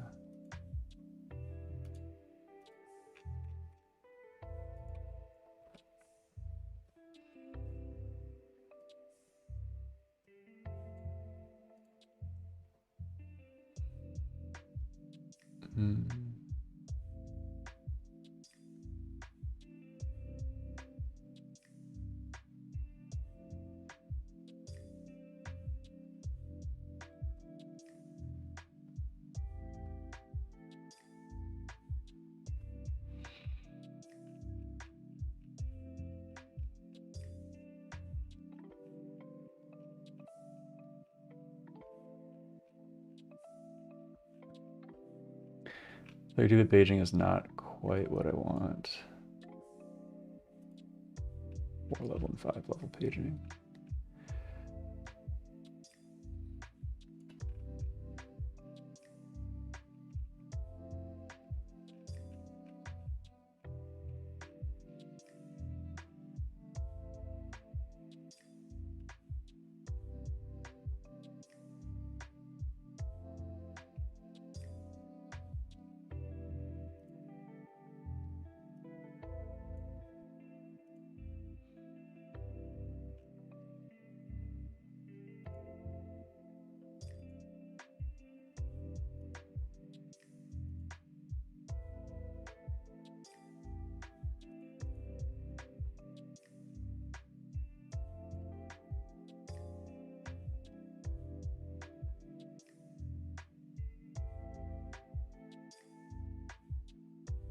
But I think this is mostly, this is the PAE part.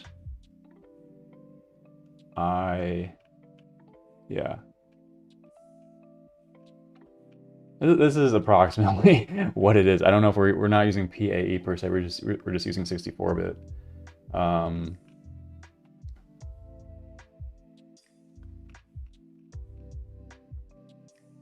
But I think things are approximately the same here. And so we need the page level cache disable, and presumably also maybe we can read more about that. Cache disable and write through.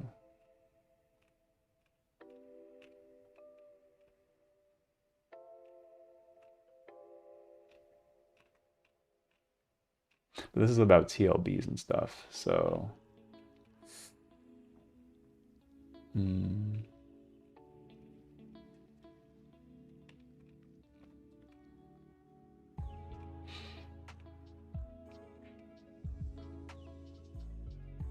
Okay, I think this is, a bit too much, but I'm just gonna go with what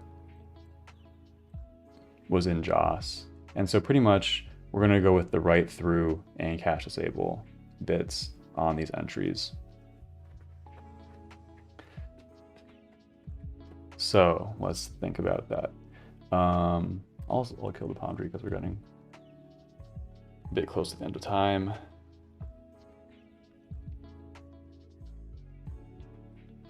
People aren't joining because it's school started. Maybe, possibly. Yeah, okay. So, all right, so let's talk about, well, I'm gonna take a few notes. So I've learned quite a few things going on. So, so first of all, this is actually kind of a bigger topic. We need to, how to allocate MMIO memory. Kernel buffers.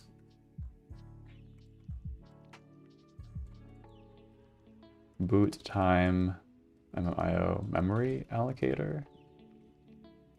Question mark. These are all some options.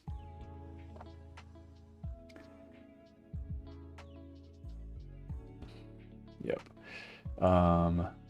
And then mapping the memory with cache disable and write through. Oh, yeah. I mean, we have the AI. What page table entry flags do I need for IO register memory? Cache disable and write through.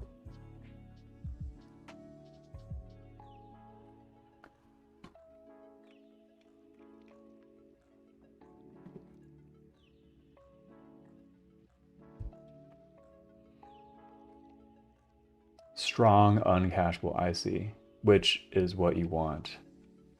So that's what strong uncacheable means.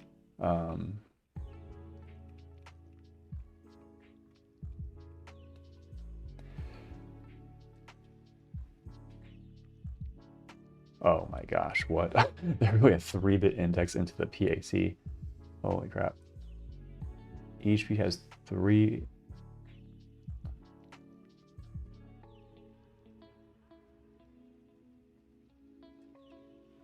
The PAT, let's check that out.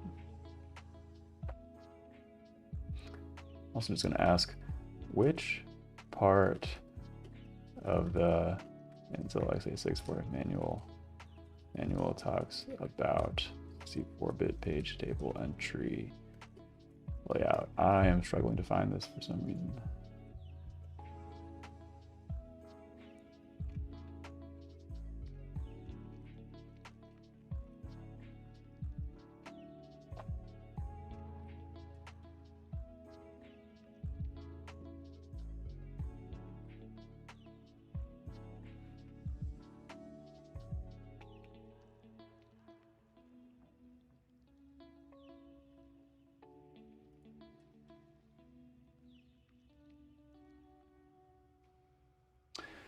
So 4-level paging is really what we're talking about.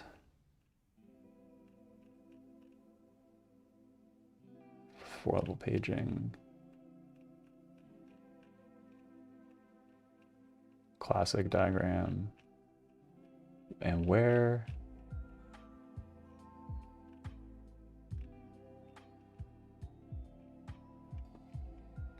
So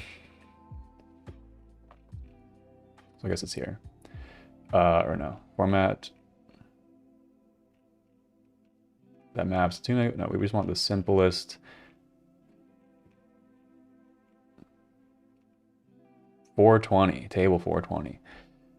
Page table entry that maps to 4 kilobyte page. And so this is what it's talking about. You have this bit, access 30 we don't really care about, then the PAT. And it's saying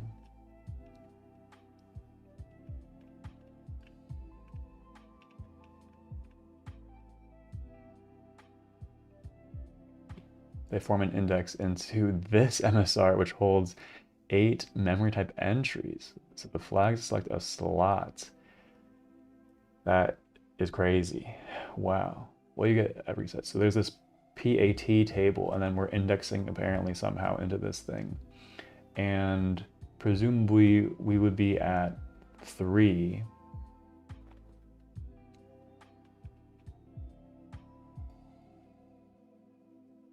Uncacheable minus. That's wild.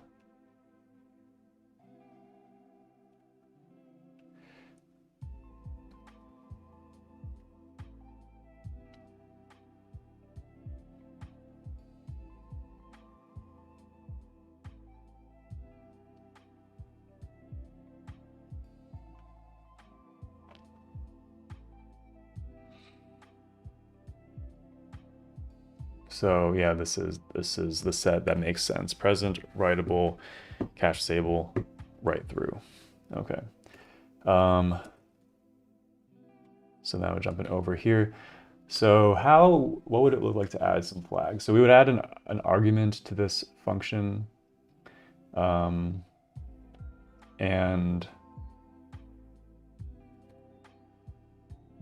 if I recall correctly,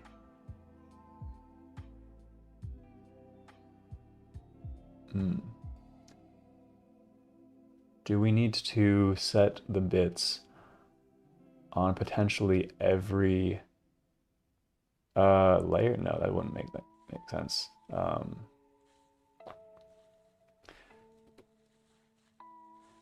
let's just theoretically say we had some, like, I don't know, that's not the right type, some flags. We get passed in here, and then the walks or allocates all the way down until we get the page table entry, and then we can actually, yeah, no. So I am currently using this this struct with the bit fields.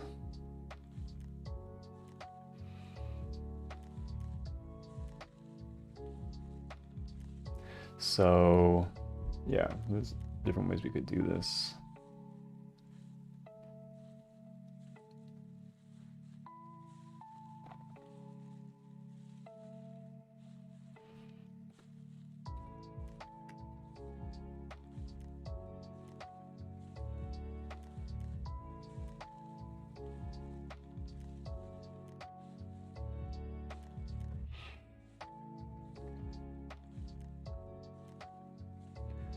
Sort of wondering if it might be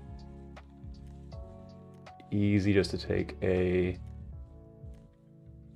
lambda or something that just allows us to set the flags that we want.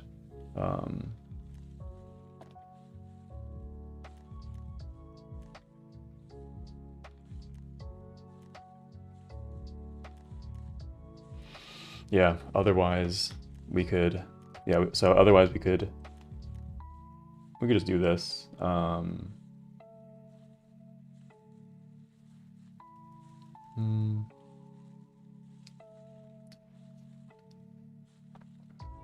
mean, realistically, these things would probably go away then.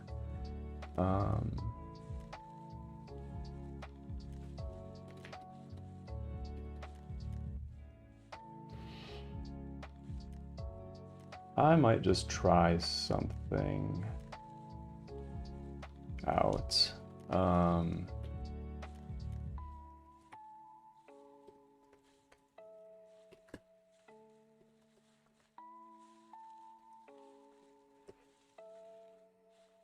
Let's call it the page table entry config.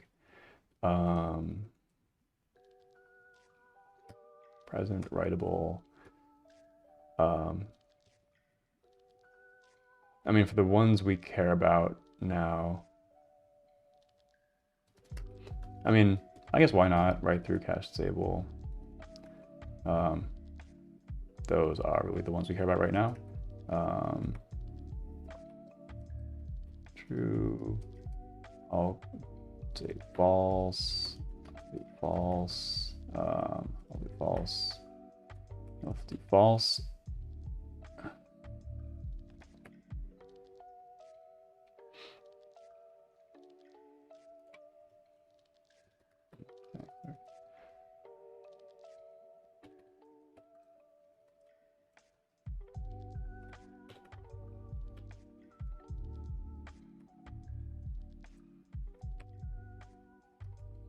Right, and we'll give that a default value.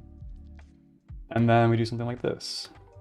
And then we can just unpack all the values. So that is perhaps a strange way of doing it, but the flags is the more traditional approach, for sure. And I could definitely do something, like if I wanted to, I could,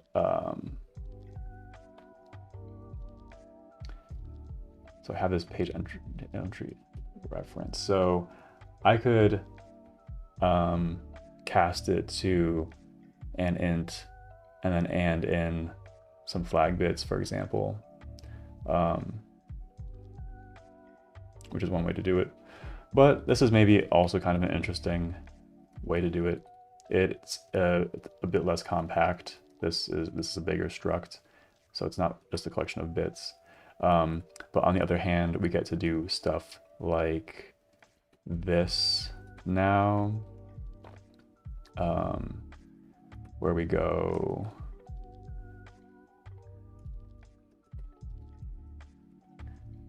and we say dot cache disable true and dot write through true, also dot writable true.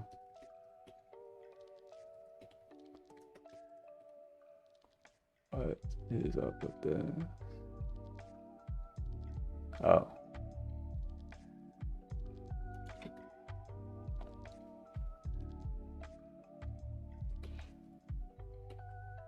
Wait, which one is first?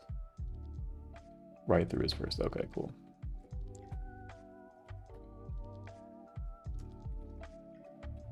Okay, so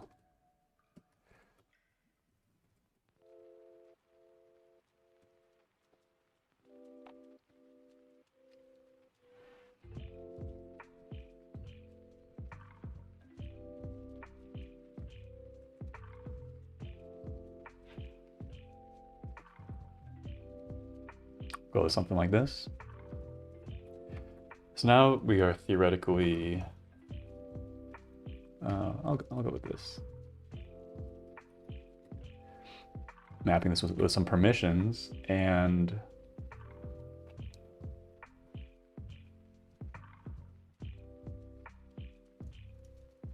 setting the proper bits on the memory.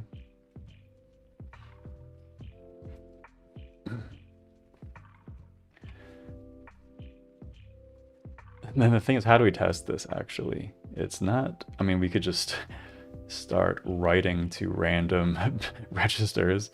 Not amazing to do. Of course, we want to actually capture the return value. That's the most important part. Actually, no, it's a Boolean. Wait, so wait, no, yeah, no, it's no, we already passed the PMMIO buffer already, so that's where it's going to get matched to.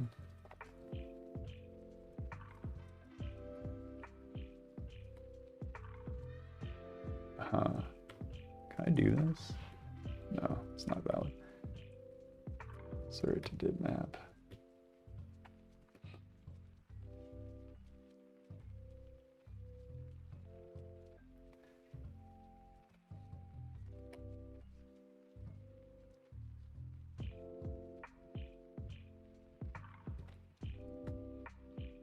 Okay.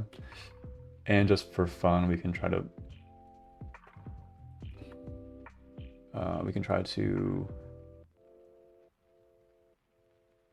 yeah, sort of like find it and dump it maybe. So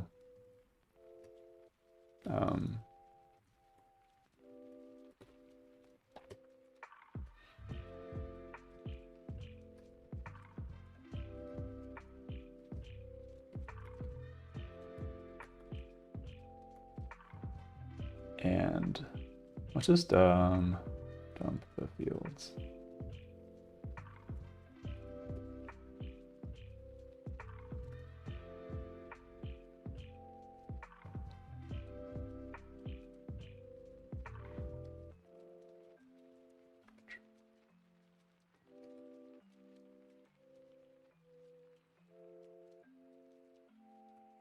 Whoa.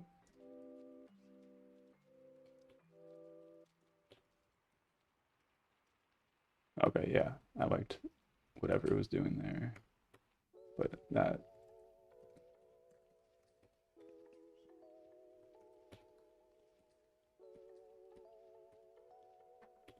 Okay.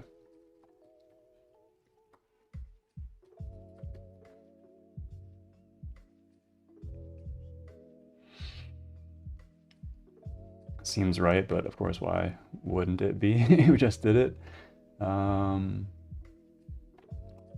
So yeah, one thing that's continually been a problem is sort of like the topic of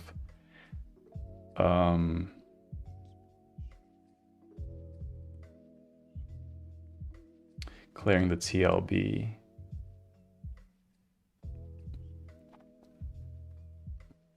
But I don't know if we need to do that in this case. Actually, I think we do because we're remapping it. So the TLB might have some. Yeah, we're actually remapping an memory that was previously mapped. So I think we do need to clear the TLB here. So yeah, you can check the chat. What's up, Pushkey? Good morning. What's up, Yash? Stream on Twitch? Yes, I do. In fact, I'm currently live on Twitch right now. In fact, it's the protocol. Is to read messages? Nope. Sorry, I think he's locked in. Yeah, it's quite challenging stuff. So it requires some of my focus. What's the name of the OS? There is no name. You gotta work on your words for a minute. That's true. That's true.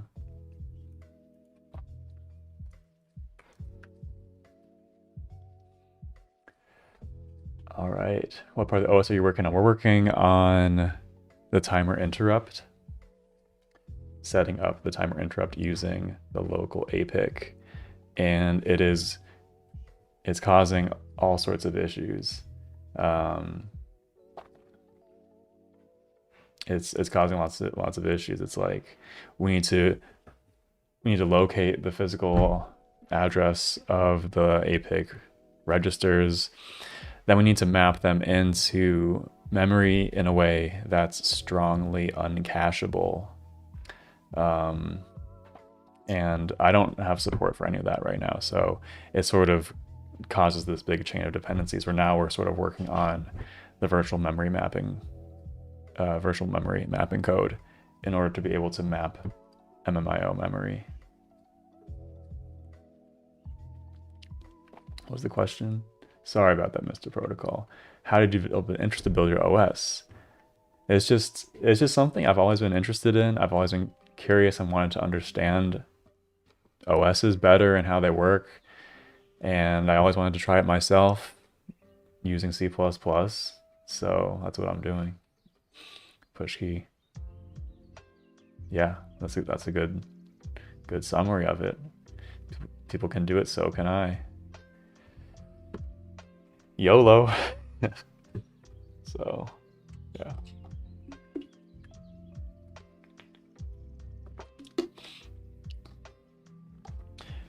Why did I choose C++? That's a good question. It's just because that's the language I know the best. By far, out of all the languages one could use for writing an operating system, I know C++ the best. So I'm just most comfortable with it. And I'm just personally curious what it sort of would look like in C++. So can we interact off stream? Yeah, for sure, bro. We got the Discord. I got social media. I got Instagram. Shout out. Feel free to follow me on Instagram, or we got the Discord also. So.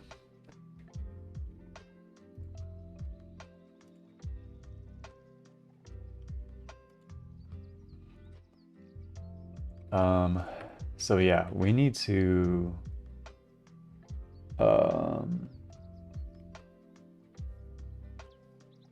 create the TLB.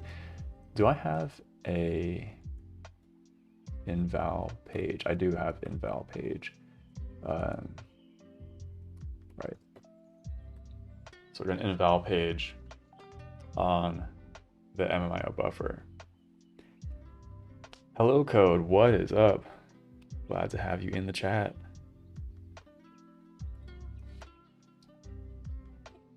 Okay, so we've hacked together some pretty wild code for trying to map the registers into a part of the address space.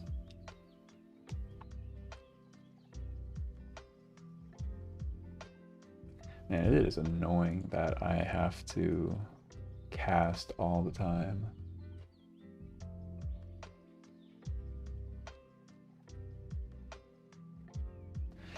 Maybe I should add a constructor overload for a void star. Is there any reason why I didn't do that?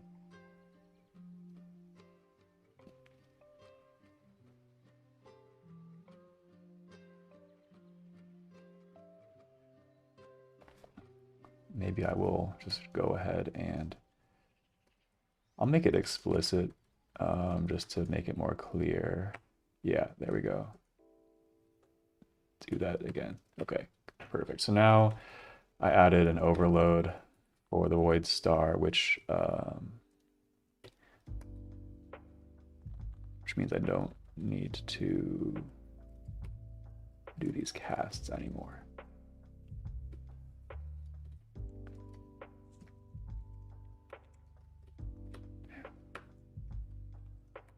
Okay. So now I just want to do a basic test. And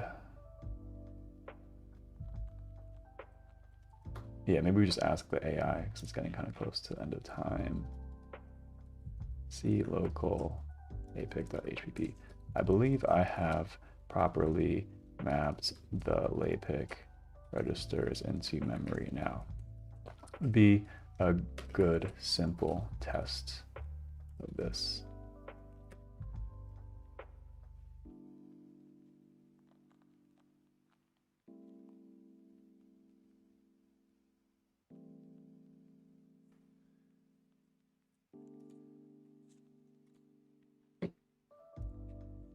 Maybe you should turn off the background music while add a context with focus or something.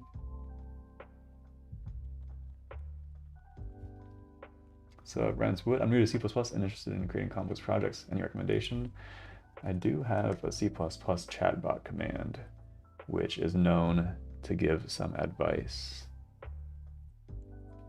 about that.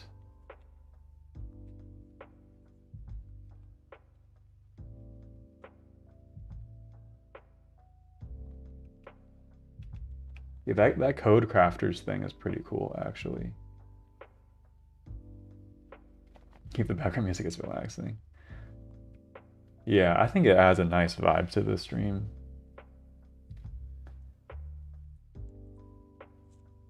Go with my first language. Should I choose C if I want to deepen my knowledge? I think that makes sense. Yeah, C.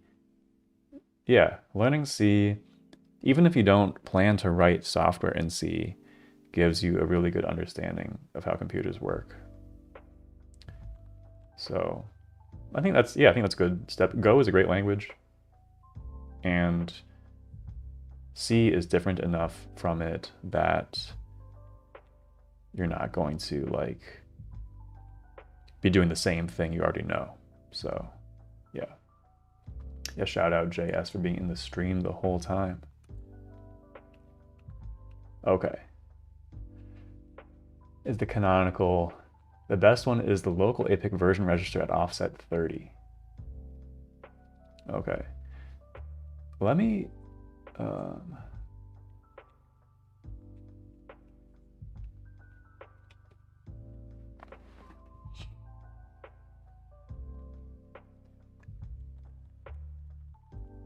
so it's saying,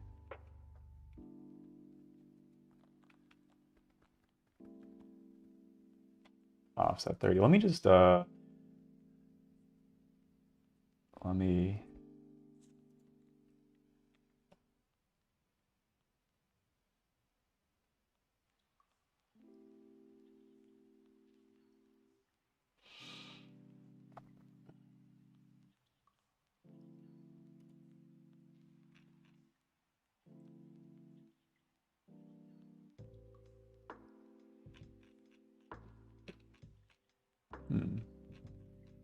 can I scroll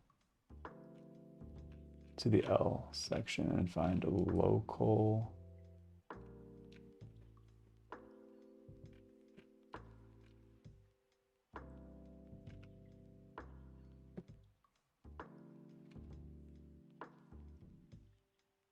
Local APIC.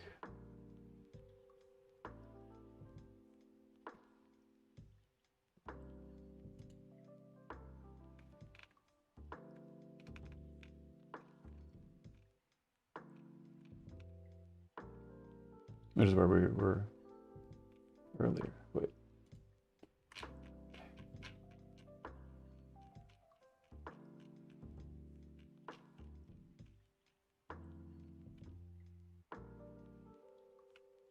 Volume 1138. So I guess that was, okay. Which brings us, somehow it brings us randomly to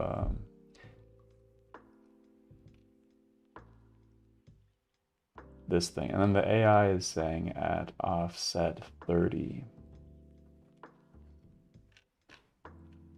Local supported by X. Okay, I don't know what the X2 APIC thing is, but local APIC ID register. That even sounds better.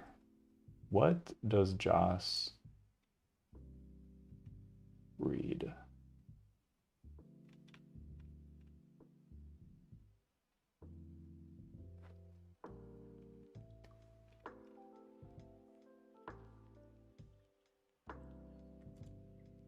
Yeah, here we go. So ID, let's just read the CPU. I mean, it should be 0, I guess, but let's just try to do that. So, okay.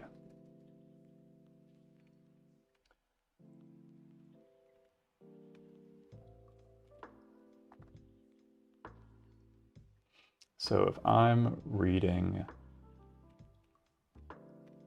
this right, we want to be accessing uint32Ts here.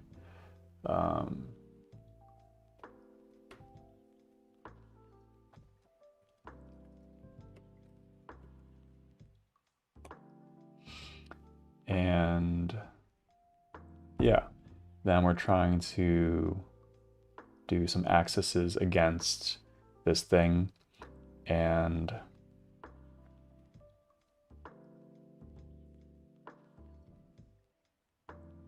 yeah, I could imagine that like hex 20 divided by 4, that's the way it seems to be doing this kind of thing.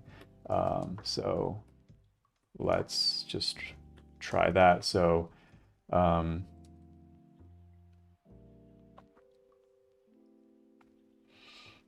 yeah, because these are the byte offsets into the region.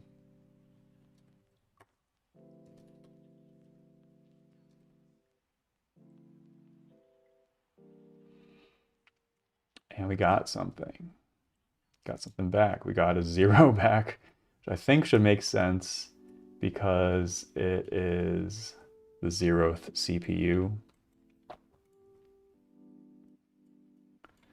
And we got this 514 thing, which who really knows what that means?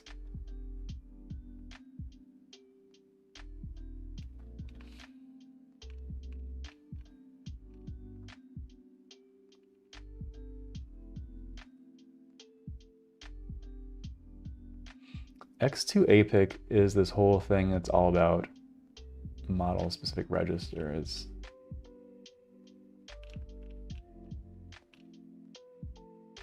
So I'm a little bit sussed out by being in that section of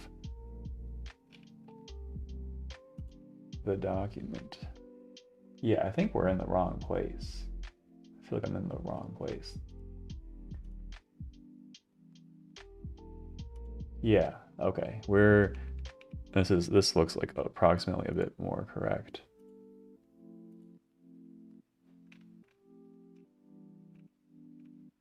You can relocate the registers, that's crazy.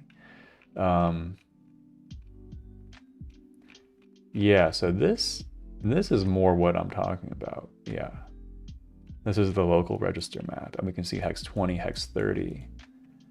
You can write to the local APIC ID register. That's wild.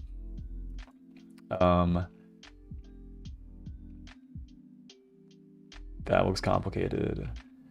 So I'm just trying to figure out what this means. So version, number of entries in the local vector table.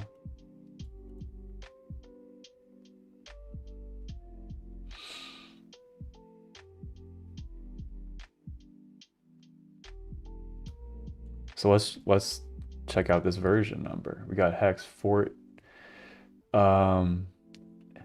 14 is our version. And so that would suggest that it is somehow an integrated APIC. QEMU emulated, obviously. And maximum LVT entry from bit 16. So seems like we got a 5 there somehow. So seems like we have maximum 5 LVT entries, something like that. Very interesting.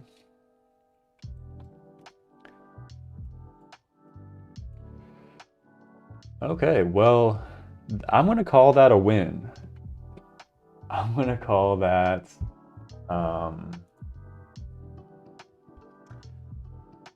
a win for today. That was definitely a new topic for me. I probably could have gone a little bit faster if I AI'd it a little bit more, but I wanted to make sure I understood every part of the process. And we have some minimal solutions that allowed us to, I mean, we made some decent progress. We've discovered the LAPIC in physical memory via the MSR, and then we remapped it into memory that's strongly uncacheable, and then have started to access it.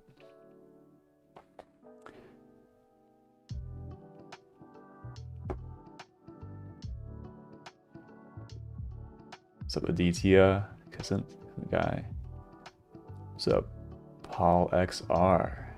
What do you recommend to get into kernel-less programming? I'm a graphics competitive programmer. My advice has always been to just do some free online coursework from a university. I like the MIT one. That's what I did. Harvard has a good one too. But it sounds like you already have quite a good background for it. So, oh, channel activity. So Pika CS Live, finally caught it live for sure. We're about to close it, but yeah. Potato. How Claude free use free? What's up, Mashal? I pay for Claude, so I don't use it for free. Nice. All right, well, shout out everyone in the chat right now. I'm gonna probably call it here. That was a pretty solid session, and we got a bunch of stuff done. We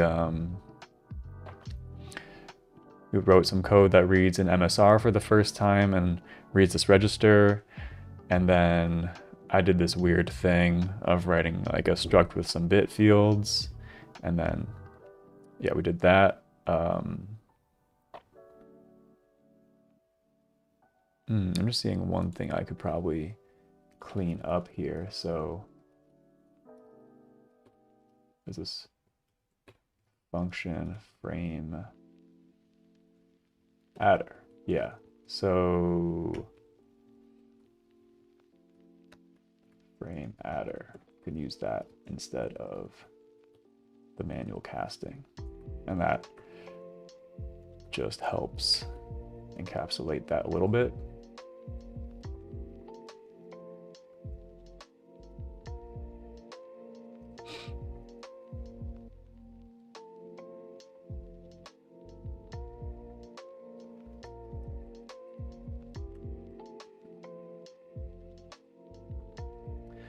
Solid. Yeah, we got our local LAPIC object registered in the kernel, and we got some new support for mapping some memory with some flags, or with the config, which is kind of interesting. I chose this kind of strange implementation with this struct instead of doing some flags type of stuff. Got the buffers.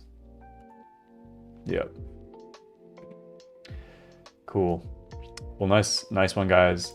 That's gonna be it for today. Thanks a lot for joining the stream.